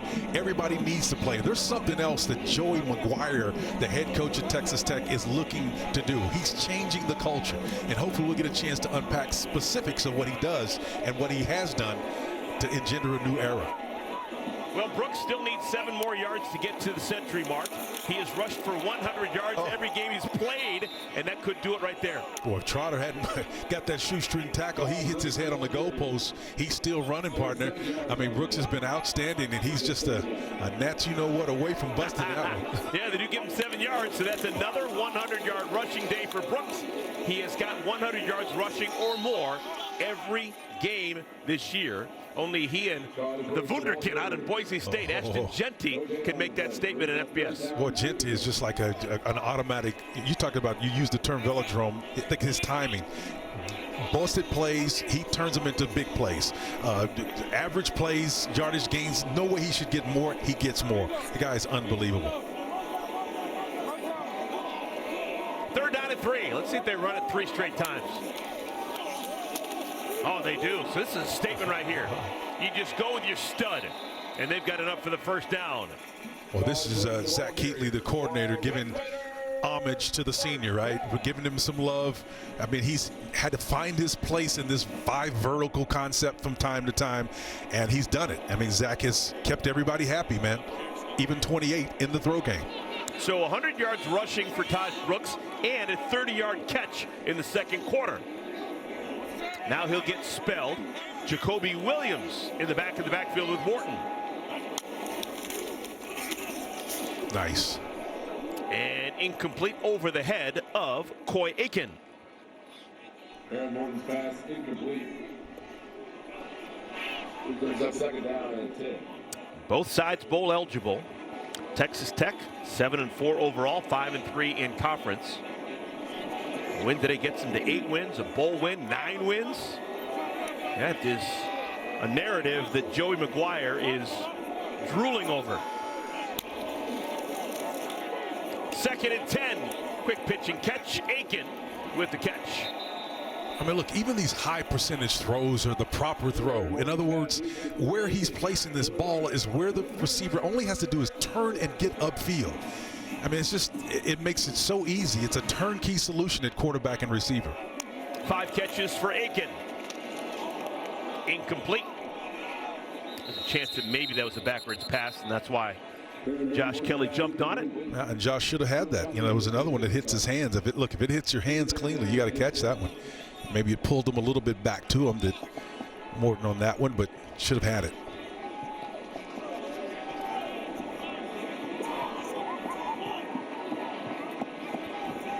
Second down and 10. Texas Tech already has registered 20 first downs today. That's a big number. That goes off a helmet, incomplete. Let's go to Mike Hill in LA for an All-State game break. Number 8, Tennessee closing out the regular season with an improved Vandy team. Vols once down 14-0, roared back. Nico Iamaleava hits Miles Kittleman for the 18-yard strike to give UT the lead. It's 24-17, Vols now at the half. Eric and Spencer. Mike, thank you. Mike has been nails all season long. Automatic. Love Mike. Sarge, my man. 2-foot putt. And movement on the line. That's going to go against West Virginia. That's going to be Sean Martin at that left defensive end spot. Offside, number 5. Defense with contact, 5-yard penalty. Still third down. Just the third penalty against West Virginia. Texas Tech with just 1 yellow flag against them. Sean's one of those hybrid kind of guys. You know, for left defensive end, you would think as Neil Brown looks on that he would not be as small as he is. He's lean. He's like 218, 6'4". Third down and 5. So they're going 5 wide. Watch the inside receiver come underneath. The linebacker's drop is going to determine this ball's got to come out fairly quick. Nice. Here it is. Quick hitter caught. First down. Caleb Douglas. This is just like stealing right here, man. You know, we're hotel I'm staying at. They've got these little chess matches going on, right? And all these kids are down there. That's exactly what this is. Another quick pitch and catch to Douglas. And this time it's a big gainer. Oh. This time it's a touchdown. Texas Tech Red Raider touchdown, Caleb Douglas.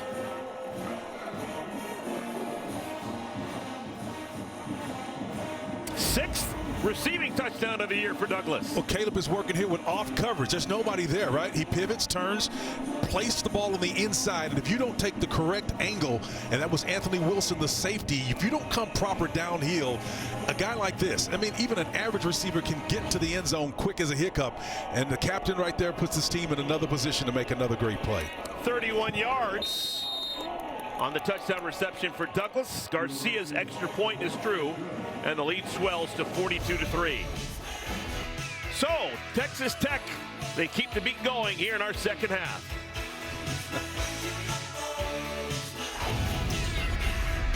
For Caleb Douglas, and it is now 42-3. Texas Tech over West Virginia.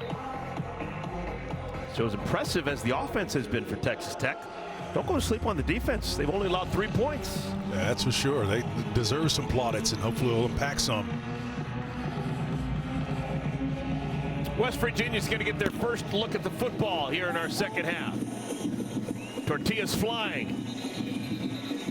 And it'll be a touchback. Now, Tim DeRuyter is the defensive coordinator for Texas Tech. Talk about a guy who has been around the block. He understands the game of football at every level. And he understands all aspects. He's a former head coach. I remember the time when he was out at Cal conducting their defense. He understands distribution of field. He understands personnel matchups.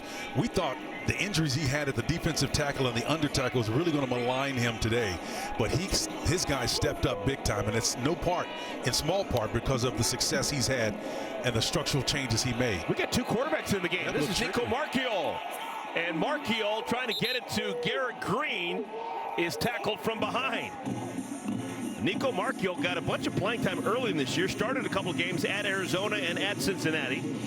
Was the quarterback of record last year in the game against Texas Tech, and this time brought in for one gadget play that doesn't work. And I don't know if I understand the logic in it, right? So if you're going with a gadget play, you got to move the pocket. You got to get him out on the edge or do something. Maybe that's what they were attempting to do.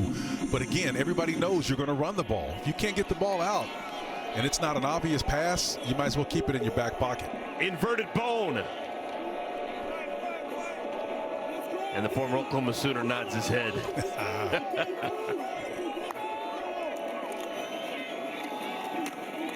Gallagher. Man, nothing's fooling Texas Tech right now. Charles Esters makes the play. Garrett Hollis Jr. Watch him butt this guy up right here. Once you see where Hollis comes out of depth from right about there, watch him butt him up. I mean, that's C.J. Donaldson, man. He's 6'2", 238, and the guy that just nailed him is about 201, giving up about 22 pounds. Oh, much needed first down for West Virginia. They were limping. Catch made by Justin Robinson. First catch today for Robinson. They could use a lot more of those, but again, it helps to have a quarterback that can hit those with regularity. The greatest ability is dependability. If you got a quarterback that can consistently hit those downfield passes, all of a sudden the run game becomes a complement to what you're trying to accomplish. Heretofore, they've not been efficient in the throw game.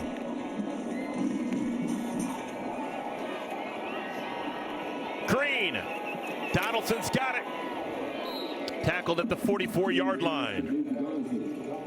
Montez Fagan back there. Just thinking about West Virginia and all the momentum they had last week with a relatively complete victory over UCF at home. They won 31-21. Maybe the game wasn't even that close. So they come into this game with momentum. If they lose this game, go to a bowl game and lose that game, all of a sudden you're talking about a team that's going to finish below 500. Yeah, you're absolutely right, and that's a great observation because, listen, I don't care. I know UCF has had a tough year. Gus Malzahn had to let his defensive coordinator go. There's been some change there. But since I came into this game, and Gus Malzahn, since his Springdale High School days in Arkansas, came into college football, he has had outstanding offenses, and that's a pretty good team. You know, so they've struggled this year. But so for West Virginia and Neil Brown to have success against them last week, and then to see what Texas Tech is doing with the 42 spot, it tells you something about guns up, baby. 3rd down and 1. Donaldson's the big back. He's next to Green. And they try and thump it. They got it. All right, so this is trying to get back into the game, get your heads right. And this is the drive they needed. Yeah, this is like a stock. You know, you got to correct. The markets go up and down, teams go up and down, and so you hit reset, right? Clean the palette. Start with something fresh. So Neil's searching for answers right now. You look at the differential in terms of yards as they try to go pace and tempo, looking for something downfield. Again, you don't see the accuracy there. So, again, at some point in time, here's the problem with taking shots if you're Green at 5'9½", 5'10". If you go down deep and it's not anywhere close, you're not taking seriously in terms of your legitimate effort to shoot the ball downfield. And so to use the expression that Chad Scott, the offensive coordinator, used, you can't trigger the ball effectively. You can't get it released. And I use that term trigger in terms of an all-inclusive thing. What does it mean? It doesn't mean just throwing the ball. It means seeing the right place, throwing it to the right place, and accurately throwing it to the right place. That's properly triggering the football. 2nd down and 10. White stood up and brought down. Michael Dingle called his name quite a bit. That's a gain of 2. Got it. And Dingle not able to get up. He's hurt. Oh. Yeah. Got to walk that one off. Young player, redshirt freshman from Charleston, South Carolina. That's an old school player right there. He's got those loose britches on, man. If you can see, it looks like more like knickers on a baseball player. They're loose. So late substitution coming in to replace Dingle is Joseph Plunk, number 31 from Amarillo, Texas. Lake Meredith, Amarillo. White tripped up. And that's going to bring a 4th down. Brendan Jordan makes the play. Here's a nice play, open field. Green is trying to work laterally, which he's had some success, the best success. When Jordan comes underneath there and just takes the legs right out from under the most prolific, I'm going to call it, probably the most elusive player that they have. And when you can take away the most dynamic weapon, Jaheim White, in that manner, I tell you what, you make a team that's already one-dimensional pretty benign. So West Virginia down a bunch is going to go for it on 4th and 8. They need to get to the 40-yard line. Pressure up the middle. Green trying to make something out of nothing. Can't do it. Tackled from behind. Trayvon McAlpine. And it's going to be a turnover on downs. 2nd time today that West Virginia has been denied on 4th down. Well, here comes the pressure. Ben Roberts from depth, my friend. He gets there close just by a nick. The pressure's coming.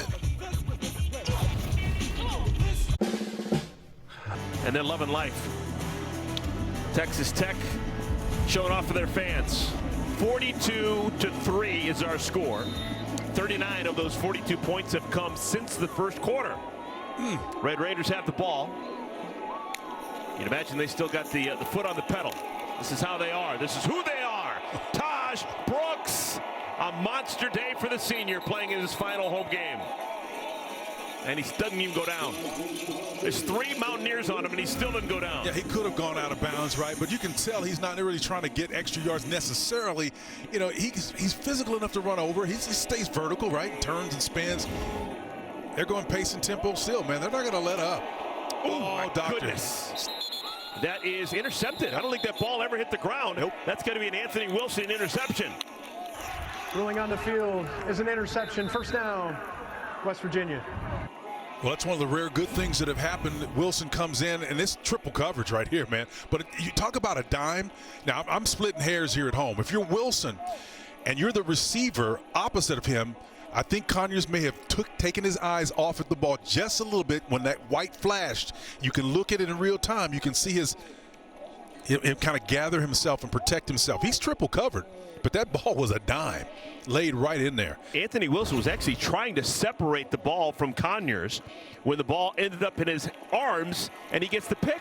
Well, Conyers is a big dude, right? We've talked about that, 6'4", 265 pounds. But, you know, if you've got an opposite colored jersey and you're extended and you've got a guy on your hip and in front, you're triple covered, man. You got to protect yourself at some point. So Conyers up and off the field.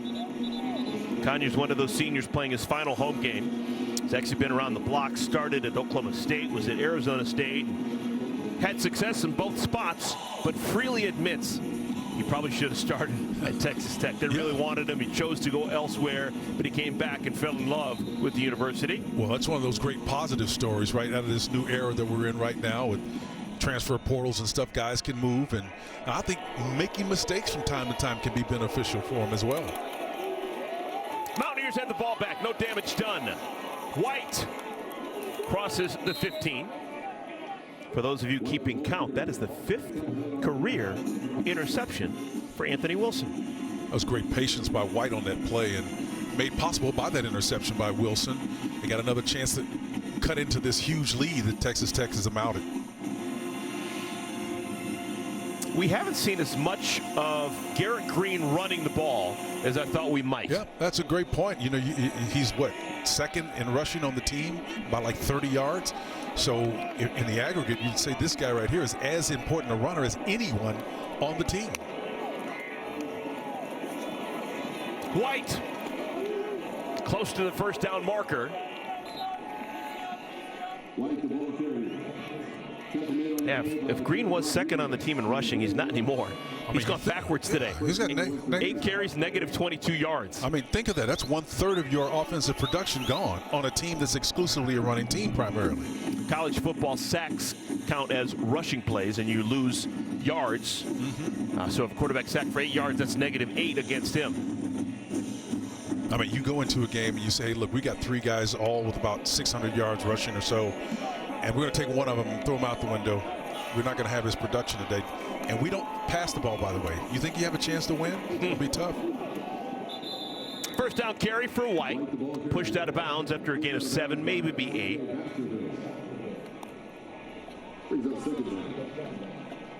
Equal doses White and Donaldson. That was the 9th carry for White. We've seen 6 carries for Donaldson. By far the more productive player has been White with 67 yards. Yeah, but big plays have been hard to come by for West Virginia. Their longest pass play was a 30-yarder to Preston Fox. Youngest run was a 25-yarder for Jaheim White. And White patiently moves forward close to the line to gain. I think he may be just a couple of links short of that first down. And to be honest with you, just to pick up your point about rushing the ball effectively, I thought that CJ and White would be the two options they would use to have success against this front that's a little bit compromised. Well, they gave him the benefit of the doubt. That's a first down. Yep. Green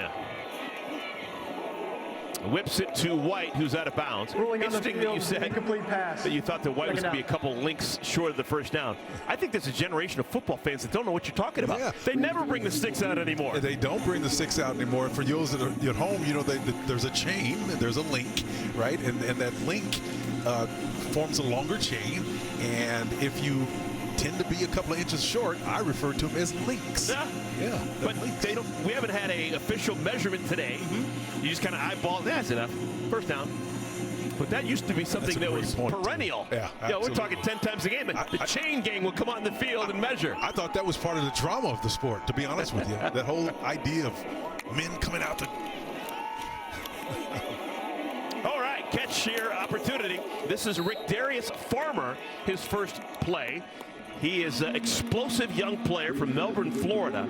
Just getting an opportunity late in the year. That's his third catch of the season.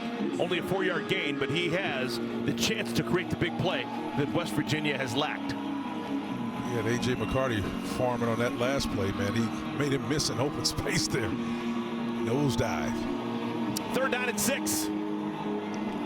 Methodical drive for West Virginia. Yeah, how about that? All made possible by a turnover. Let's see if they can get points off of that original turnover. Caught. First down. Right place, right time. Cole Taylor. Yep, Cole Taylor got in the middle of that zone, right, and set the ball down. Again, here's the area you want to attack. That's the grass, what we call it. It's what they call a switch concept underneath, or a mesh concept, where receivers are going in the horizontal opposite directions of one another. Green's pass is caught. That is Farmer. Came into this game with 2 catches. He's got 2 catches in the last 3 plays. That's a great job of Green getting outside the pocket where he's best and running with the football. You know, a lot of people think that these type of quarterbacks are best when they are on the run. It puts a little bit more velocity on their runs. 9th play of the drive. This is Donaldson inside the 30. So I'm assuming Texas Tech is starting to allow these shorter passes, maybe? Yeah, and they're doing some creative things. That was what we call a diamond formation out there. There were 4 guys out there on the edge, and then the numbers were not matched. So Tim DeRuyter, defensive coordinator for Texas Tech, has got to sort out what they're doing. This is part of the middle 8. It seems like 3 minutes and 48 seconds, the third quarter. This is the second possession of the half. So this is really one of their first opportunities to take the adjustments from the first half and implement them. They're having success now. They fake the end around, and Green is walloped. So I think what the adjustment has been for West Virginia and Green, Chad Scott, the offensive coordinator, is to get him moved out of the pocket, get some mesh routes coming underneath, and force zone coverage. And there's Chad there. Force zone coverage and say, hey, quarterback, just hit the equal distance between those 2 defenders. Don't try to lead anybody. Just identify the zone. We're going to have our guys sit in the middle of it, and you hit it. And that's exactly what he's done.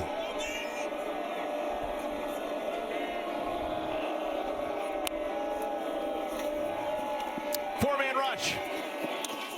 Nice. This has been an impressive drive.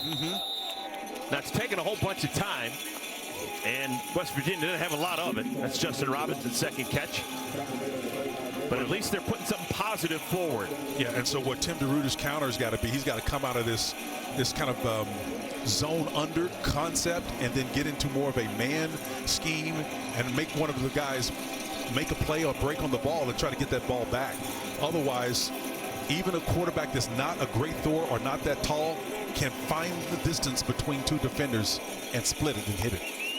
5 consecutive completions by Garrett Green. Single high safety look. What does that mean? This guy right here. They attack. That's what it means. And it'll be a touchdown. That is Gallagher with 6. And that's what it means, partner. When you have a single high safety and you don't have a quarter field, and here's what I mean by quarter field. Those 2 deep safeties are responsible for 1/4 of the field. And so if we can see the route here, it's going to be released on the outside. It's like a fade ball, but he comes and gets width on that in the back end. But because that guy right there, number 25, was in the middle of the field, That's why that was open. If it's two deep safeties, that corner is covered by that cornerback to that side.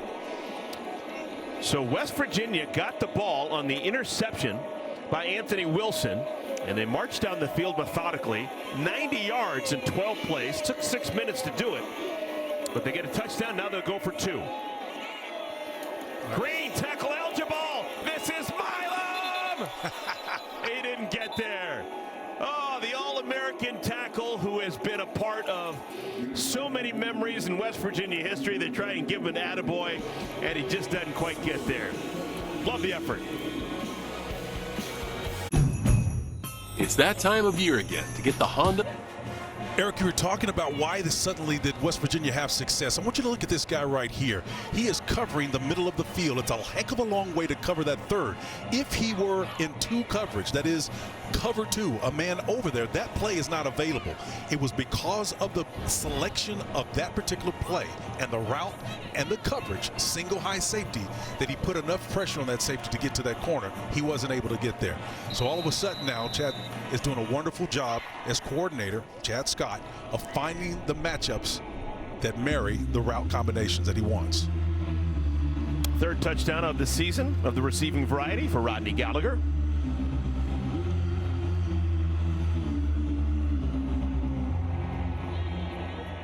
Spinning kickoff. Returnable. Oh, doctor. And Williams cut down at the 19-yard line. We'll take a quick timeout. Final 2 minutes of our 3rd quarter when we return. You found the right model. For sure. C-3PO. If that guy played a lick of football, he'd be the Wookiee of the Year. Chewbacca. It is a 42-9 lead for Texas Tech. Texas Tech's got the ball. Last time they had it, interception thrown by Baron Morton. Maybe not his fault. Ball was in the arms of Jalen Conyers, who had it ripped away by Anthony Wilson. Yeah, it wasn't his fault, but I would say, you know, you could question throwing in the triple coverage. Brooks slips down after a gain of about 7. Taj Brooks, if you're just joining us, has crossed the 100-yard threshold. He has done that each and every game this year. Eric, about Conyers, you raise an interesting point. What constitutes covered has changed when you have guys that size. So you have to make adjustments. A guy that you think is covered is not really covered if you're 6'5" and 265. That sounds like Keith Jackson's size, but you played with him back at Oklahoma. And Keith was never covered. I've never seen the tight end as big as Keith was score on a reverse run. 85 yards. Not very many tight ends can Folks, we're talking about the tight end, not the announcer. Yep. Keith Jackson was a wonderful college and pro tight end. That's right. Played for Buddy Ryan out in the Philadelphia, the Eagles, with Keith Byers and those guys. Yep. Miami Dolphins. I think he caught something like 15 passes. All-American. And yeah, he's All-American because those 15 passes went for like 800 yards. Academic All-American, Hall of Famer. Final 30 seconds of our 3rd quarter. Morton, what a strike! Oh, what a play! Josh Kelly brought down at the 35-yard line. Baron Morton showing me something. Well, he's a baller, man. He understands the scheme and what they're trying to do, staying alive, extending plays here. Now, that's Holmes-esque right there. I was thinking Baker Mayfield. Mayfield? Yeah, that was nice. Kind of across the body action there. That was pretty strong. Will we get another playoff here in the 3rd quarter? We will. Morton, complete. Aiken. Aiken's had a busy day. That's his 6th grab, and that's our final play of quarter number 3. To the 4th we go. Winning time, 4 fingers in the air. Texas Tech, they lead West Virginia 42-9.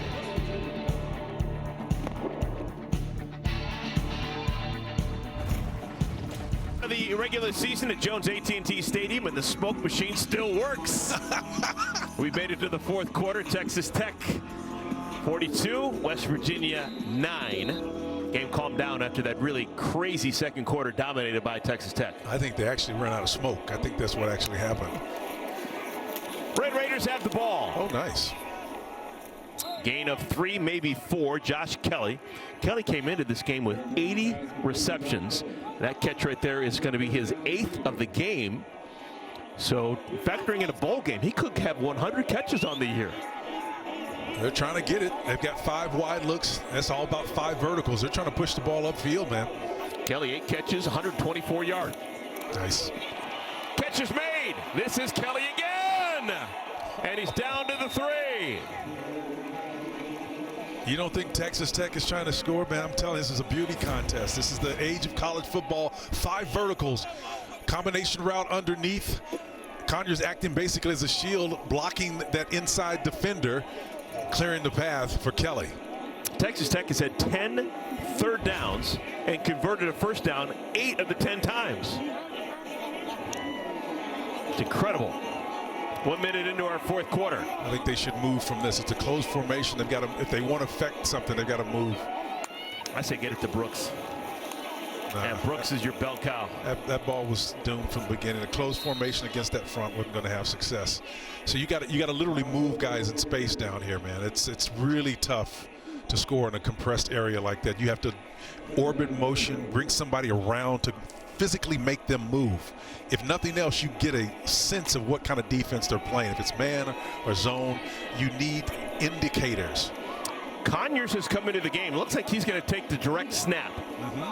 The tight end Conyers is deep behind the center. You got Morton out, slotted right behind the left tackle.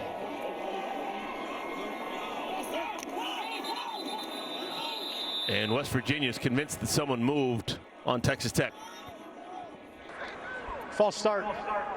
Offense, 5-yard penalty. Still 2nd down. They didn't identify anyone.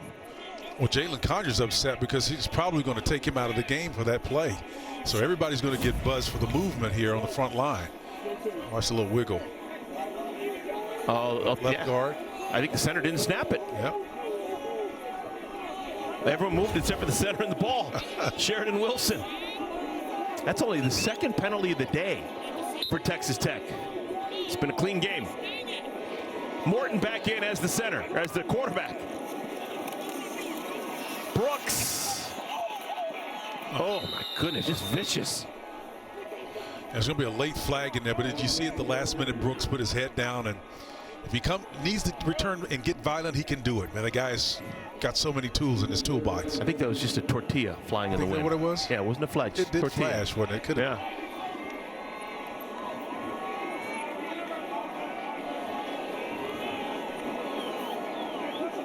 So it's 3rd down and goal. It's a thing of the past, but in the 1st quarter, remember, Texas Tech had a hard time finishing in the red zone. Had to settle for 2 field goals. They don't want to revert back. Morton slings it.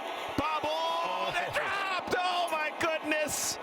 Oh, Josh Kelly looking for the touchdown. Field is an incomplete forward pass. Wasn't meant to be. 4th down.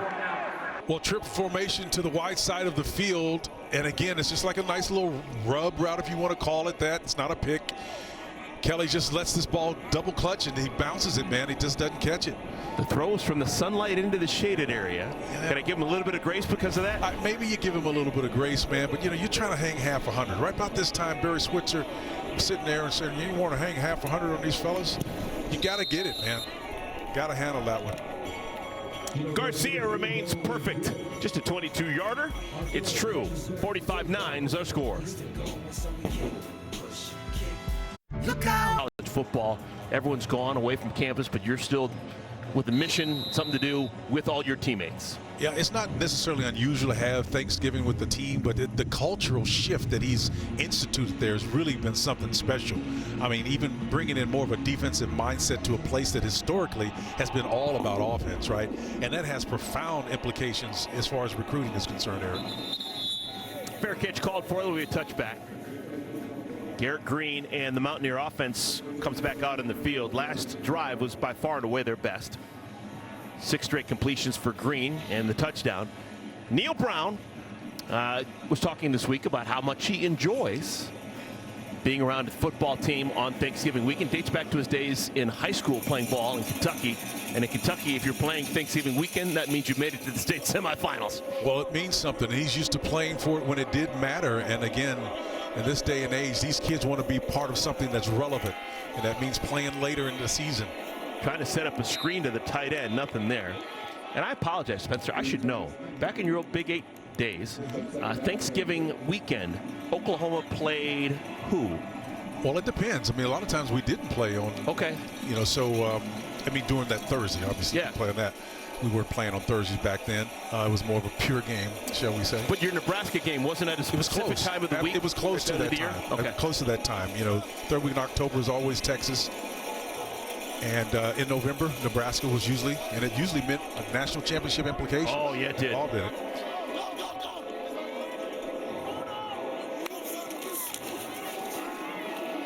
White. Very patient to the hole and then explodes. And for some reason, he is super hard to bring down. This is a guy, oh my goodness, what's happening? The whistle still hadn't blown. How do you allow that if you're Texas Tech? This guy is 5'7", 191. Well, I don't know. I think it was the initial stutter in the hole. And anytime you run with pad level, you're underneath the guy. A guy can be outweighing you 20 pounds, but you're still going to have success because of physics, leverage. 6-yard gain on first down. Clock's going to continue to move. Yeah, it's still that same bugaboo, though, partner. You got to put the ball out in front of these receivers if you expect them to do Personal something. foul, illegal block below the waist, number 1. Offense, 15-yard penalty, still first down. That's Jaheim White. That's unfortunate. You got to be able to allow them to do something after they get the ball in their hands. And in order to do that, you got to understand coverages. You got to understand where the defense is, and every single time you throw it. You know, hopefully there's a reason for why you throw any place on the field.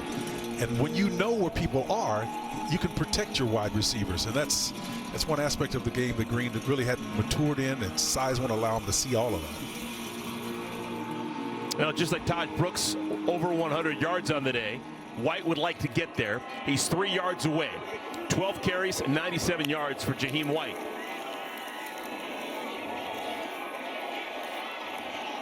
Green to White. Great job of getting it down on a check down route to White. And that's a quality play. He got good protection that time, did Green. That's quality. So he's 22 for 29, 193 yards, 1 touchdown, 1 interception. Those numbers are respectable, but the bottom line is very few of them are downfield. And I can play one safety high if I want to and put all of that extra bodies around the line of scrimmage to stop your run game. And that's where they're at a disadvantage. 1 completion of 30 yards to Preston Fox. Besides that, the longest pass play, 16 yards. So slow, steady, methodical, not explosive is West Virginia's offense today. And that rush will get Jaheim White over 100 yards. Third time this year that White has broken the century mark. Yeah, you mentioned explosive plays. That was one of the things that Joey McGuire said. And I always ask coaches, give me your 3 keys to the game. If you're writing the script, what will have taken place over 60 minutes that points toward victory? And one of them was negating those explosive plays. And it wasn't that he thought that, as we look at the West Virginia player down, it wasn't that he thought West Virginia had the chance to gash him with explosives. It's just that he knew that if we can eliminate them, we would be in a better position. That is Brandon Yates down, playing in his 60th Mountaineer football game. Back in a moment. What is your name? Brandon Yates has got to come out of the game for 1 play. Looks like he's okay. Yates, a little bit of a scare a moment ago, was down in the field. By playing in today's game, he has passed Dante Stills for the most games ever played at West Virginia. This is a program that dates back over a century. The 132nd year of West Virginia Mountaineer football. That's great accomplishment, man. Powerful. On 3rd down and 6 movement, that's going to put the Mountaineers back. Number 87, offense, 5-yard penalty, still first down. I think it's pretty cool Correction, that 3rd down. West Virginia as a school has a player named Cole. Yeah, that's Makes great. sense, right? No question about it, man. Cosmic. So instead of 3rd and 6, it's 3rd and 11.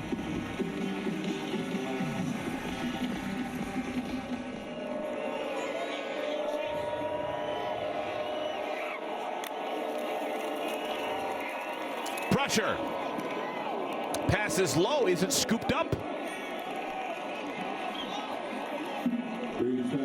I think Clement got his hands underneath it. It's caught. Yep. Hudson Clement. So the chains will move. Well, once again, not a great thrown ball, right? But Clement goes down and he turns his body and makes it clear that his hands are underneath it. That's a great grab. Great way to make your quarterback look good. Coaching staff talking about the confidence of Clement. Came in as a walk-on, but has just been sensational. Now a scholarship player. Bright future. This is the big fella. C.J. Donaldson with his 7th carry. C.J. running heavy, man. I tell you what, you better come proper when you're trying to tackle him. Kelby Vasson found out exactly how you need to.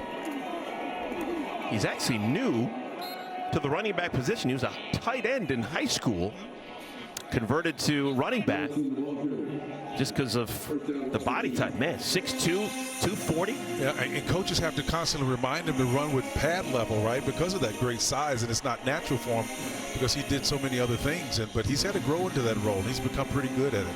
Yates back in. Great to see. Yates, Milam,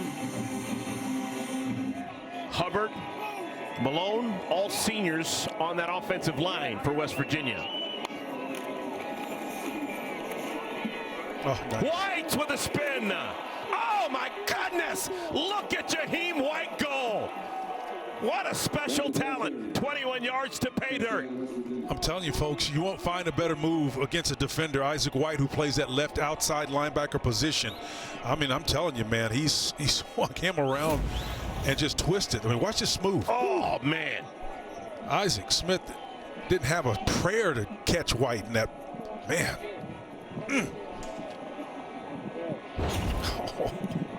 So West Virginia, after that disastrous second quarter, they've gone toe-to-toe with Texas Tech. 8 plays, 75 yards, and again, they're going to go for it, go for the 2-point conversion. They tried a trick play a moment ago to try and get the ball to their All-American left tackle, Wyatt Milam. This play standard issue, back of the end zone, incomplete. Nice defense played by Braylon Lux. Braylon's an athletic corner out there, man. Watch him break this thing up here. Nice spin house move right here on the other end to close it out. Get closer to the doorstep. We're knocking. Back in the hiccup. Ooh. Some people just know they can save hundreds on at home. I think you'd be hard-pressed to find a player who has meant more to a program, particularly at the time when we're bringing attention to him, when 8 players are able to move as they choose from institution to institution, than Taj Brooks has meant to Texas Tech. A unbelievable talent he is, to be sure. He carries the ball with aplomb. He carries it with finesse when he has to, but sometimes it's just all about pure power. He can catch the football, and he's shown that in recent weeks. The ability to score from short range distance. He's been able to score from long range. Doesn't matter what you do with Brooks. He's a complete player. 150 yards. A couple of catches. This is 7 days after he had 9 catches in the win against Oklahoma State. And Brooks. That is one tough guy to bring down. Got a new quarterback into the game. Yeah. Will Hammond, true freshman quarterback, who's played a little bit this year. He's from Austin, Texas. Yep, Will's getting a chance to run it a little bit, and I think that's a smart thing you want to do. I know Zach Keatley likes it. It makes his job easier as a coordinator, trying to please those guys that want to be a part of this vaunted system. Hammond's going to call his own number, and he's got the first down. Yeah, one of the things in college football that you have to manage these days is opportunities and playing time. Hammond's only played in 2 games. This is his 3rd game. Once you play more than 4, that counts as a full year of eligibility.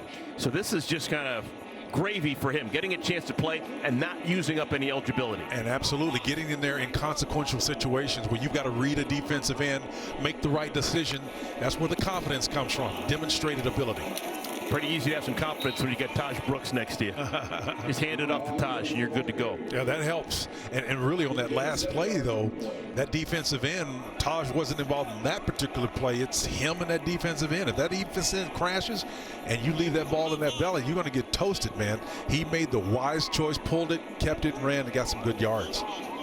So we have now reached a season high for scrimmage yards for Taj Brooks. 166 on the ground. Remember what he did out of the backfield as well. He's got 2 catches for 35 yards. So quite a day in his final home game. And he's got another first down. Being carried for a ride is Trey Latham, credited with the tackle, but the chains will move. And I keep coming back to the element of recency, partner. What you do last, people tend to remember most, and this is Joey McGuire paying it off. This is Zach Keeley, his offensive coordinator, paying it off. This kid right here, he wears that C on his shoulder for a reason. Leadership is influence, nothing more, nothing less, and he's got it in spades on this team. Brooks, another first down run, pushed out of bounds close to the 20. I'm sitting there looking at him, trying to figure out somebody who it reminds me of. An old teammate of mine. You remember this name. I know you are steeped in this stuff. Gary Brown. Remember Gary sure. Brown? Absolutely. He played at Penn State as a college player. Was a safety originally at Penn State. Converted to running back.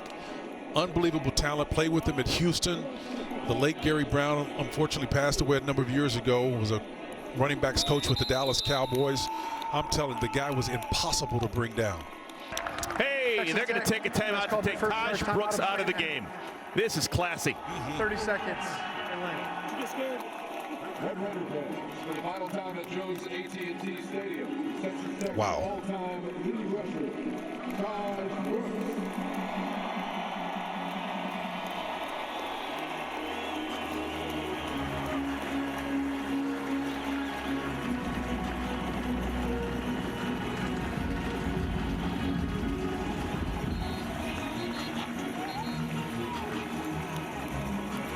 Well, Red Raider fans, Joey McGuire, I tip my cap. You did it right.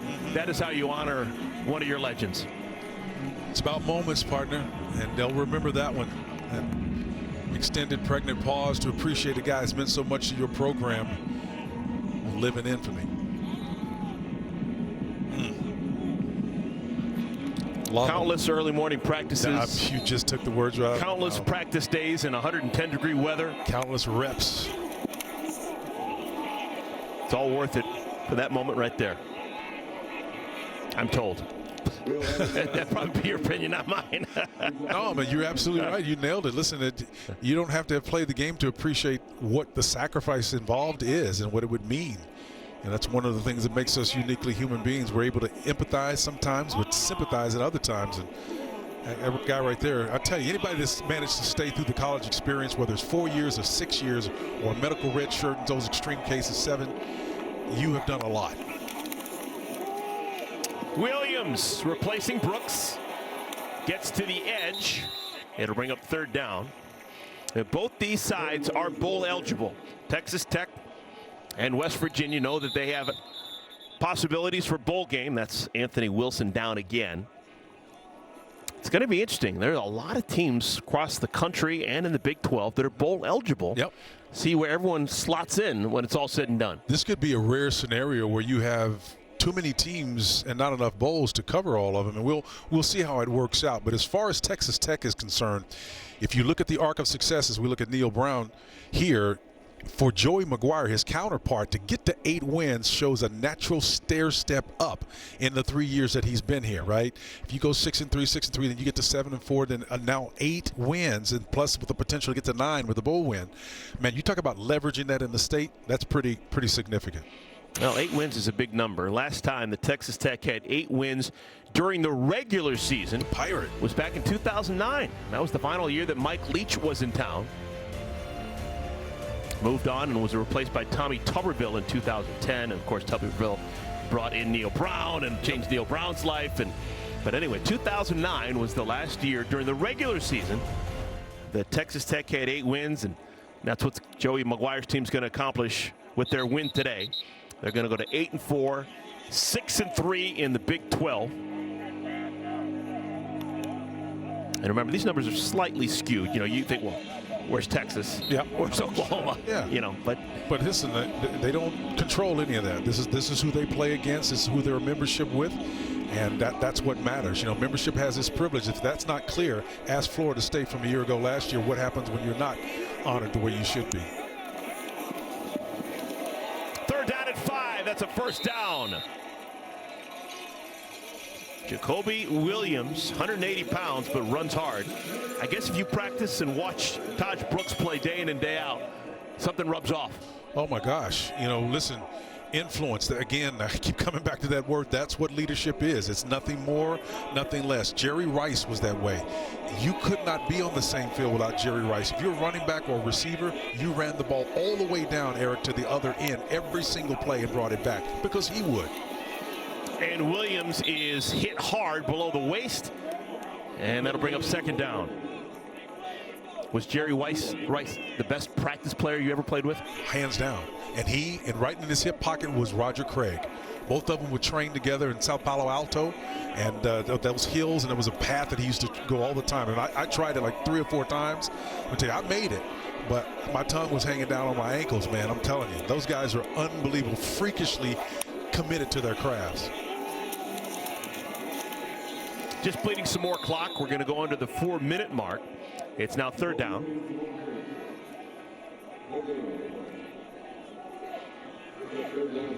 This game turned in the second quarter. It was a 6-3 Texas Tech lead at the end of the first 15 minutes, and then a 29-0 second quarter for Texas Tech. And really in the second half, it's all been relative window dressing. And you bring up a great point about the whole momentum and the relative success that these teams are experiencing today.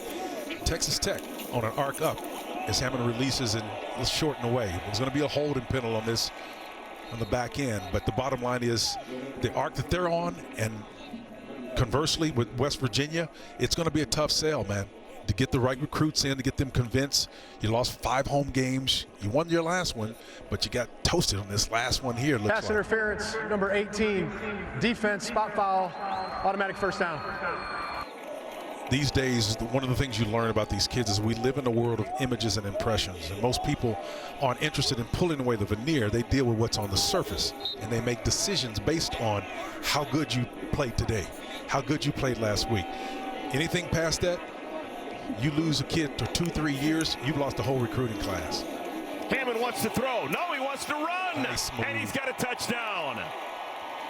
Rushing touchdown for the true freshman Will Hammond, getting some fourth quarter playing time. I'm digging this right here. I don't know if you guys know what a Hammond B3 organ is, but there's a Leslie on top of it. That thing spins and turns like this. Watch Hammond turn in the end zone. He rides and mesh and gets it outside and can't see anything. He says, look, let me spin and put some sound on you, brother. Oh, my. You got to be the only guy in the history of college football that pulls out an organ reference for Hammond. I went to church 3 times a week. Are you kidding me?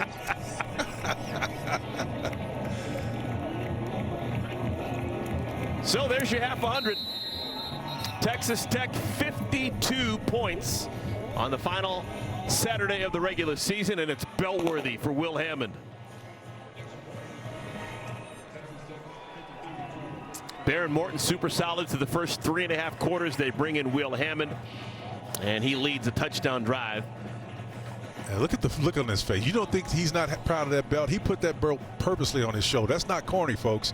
In that locker room, on that sidelines, those guys understand what that means. And they got a little something on there called a pump jack too, right? And it's a tradition they've had for a few years now, but when they see that pump jack working, it's indicative of the culture. This is what Joey McGuire is doing and extending on that sideline. Everything is connected from top to bottom. Number 48 for Texas Tech is now checking in, wearing number 49. 48 now checking in. Will Hammond also checks another box for Joey McGuire. He is a Texas native. He is from Austin, Texas. Oh, yeah. And the way that Joey McGuire has such pride in the state of high school, state of Texas high school football, I really have a hard time imagining him with a non-Texan quarterback. Well, it gives you an anchor, right, in that state of Texas in a critical position. If you look at California, Florida, and Texas, your elite quarterbacks are going to come from those states, man.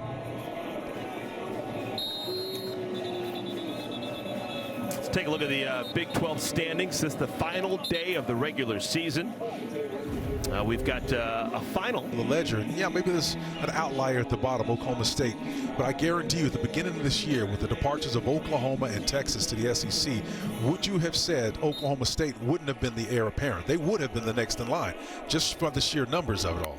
I mean, Gundy's a legend there in Stillwater. Starting quarterback for West Virginia, Garrett Green still in. Maybe the only option. Nico Marchiol came in for one gadget play in our third quarter and limped off the field. So don't know the status of Marchiol, but maybe he's not available, and that's why we still have Green into the game deep into our fourth quarter. Well, last week West Virginia made good on their senior night, and Texas Tech is doing it on their senior afternoon today at AT&T Jones Stadium. Green flushed. Decides to run. That is the rare run for Green today. Before that, negative 20 yards rushing the football. You get negative yards as a quarterback when you're sacked in the college game. I don't think we can overlook that stat or make a significant point of it enough, because, again, he's 1/3 of what they do in the run game in their one-dimensional offense. And, again, I don't mean that to be picky or negative. This is what they do, and if you can't do what you do, it's going to be tough to win. Green drives it. That's caught. That's some good hands right there on a fastball. But you notice how every catch is tough. Every catch has got to be a tough catch, and the receiver's never in a position to do something after they catch it. I mean, if you're extended out like this, right, how are you going to run after that catch, as opposed to standing straight, putting that ball on his upfield shoulder like this? Let him do something after he catches it. Donaldson. So you can do something after you catch it. If you give it to me in a posture where I can catch it. That'll be the final play before our 2-minute timeout. 2-minute timeout. 2-minute timeout. To all Texas Tech. 120 seconds remain. We'll take this timeout, come back to Lubbock in just a moment. Welcome to Speak. I haven't said anything but facts yet. 2 minutes here. West Virginia, Texas Tech. It's been all Texas Tech since the second quarter. With Spencer Tillman, I'm Eric Collins. West Virginia's got the ball. 2nd down and 6.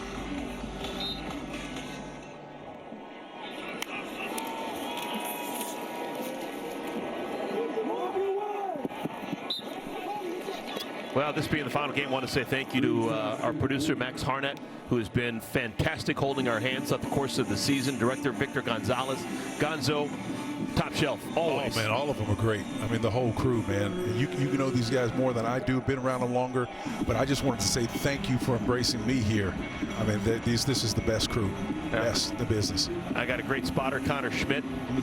Phil DeMont-Mullen is my stat guy. He's dreamy. Judy Boyd for putting us all together, coordinating this and making sure that all the right fits.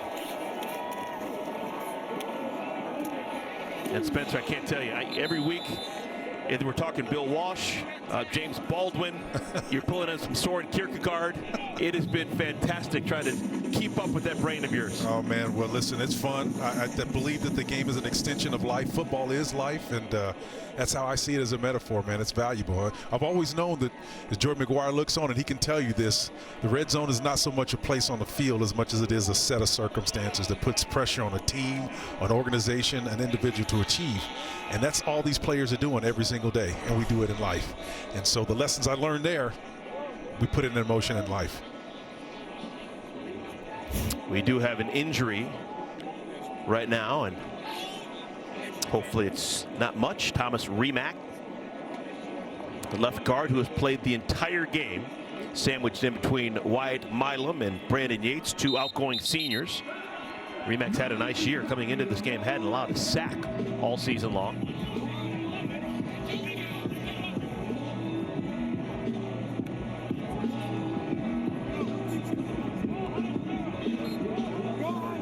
Penny for Neil Brown's thoughts, whatever he's thinking right now, man. It's been a tough year, and one where they've lost so many home games, and they did end on a positive note. But boy, I tell you, that state is passionate. You know, years ago I learned that if you're weak and frail in your daily lives, particularly in a place like West Virginia, people live through their sports programs, and you gotta deliver, man.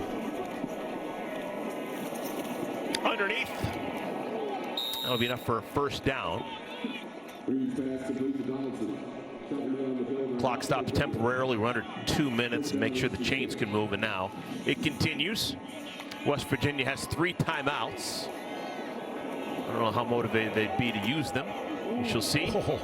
Donaldson with another 1st down.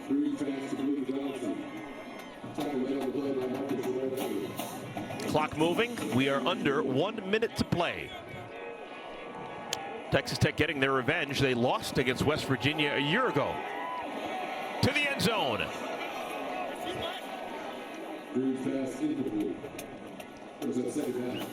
Another pass high and away as Green's trying to sit back and navigate from that pocket. He's got thumbs hurting. A little gimpy in the leg earlier tonight. I'll tell you what, there's no more physically fit guy. He hit his hands here on this play. Watch him hit the hand. Maybe on top of the helmet. Yep, boom. Oh, his yeah. own lineman backed up into him.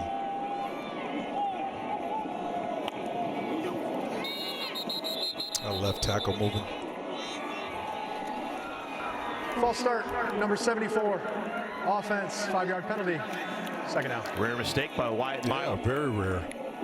Spencer, I really enjoyed watching some of the newer teams come into the Big 12. Oh, yeah. Kind of bring some new life and energy, and watching guys like Camp Scatabo and Arizona State. I'm telling you, man, it was just real fun. The new players have been absolutely outstanding, and you look at what BYU has done. And again, we feature in our conferences, but if you look across the landscape, even in the ACC, what SMU has done, the college football landscape is flat. And I've been preaching that for the last 3, 4, 5 years, and people, well, no, you still got the legacy. Yeah, tradition is the currency of the game, but that tradition changes faster than it ever has before, and is able to change faster because of the landscape of college football, transfer portals, etc. So the fortunes change faster, and those that are able to recognize that and recruit accordingly are going to be inserting their names among the newcomers as the musical chairs in conference continues to iterate, because we're not done with that either. West Virginia chooses to substitute, and that allows Texas Tech to take their time and answer with the substitution. This has got to be in the end zone, right? Oh, that'll do it. Ball is picked off. Miscommunication. The ball is picked off. It's going to be Texas Tech football. John Curry seals the deal for the Red Raiders.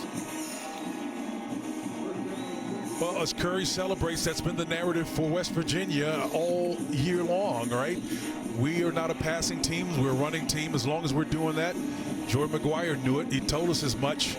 We're going to have success against this bunch if we can keep them one-dimensional. And they certainly have done that in the latter stages here in the game. So the headset's off for both head coaches. We'll have a snap at either a kneel down or just a push forward. And the Big 12 regular season will draw to a close, at least here in Lubbock. Impressive win for Texas Tech, from soup to nuts. Yep. Backup quarterback Will Hammond takes a knee, and that will do it.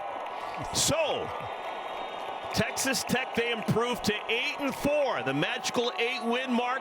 First time they've made it to 8 wins in the regular season since 2009. They finish at 6-3 in Big 12 play. The loss drops West Virginia to 5.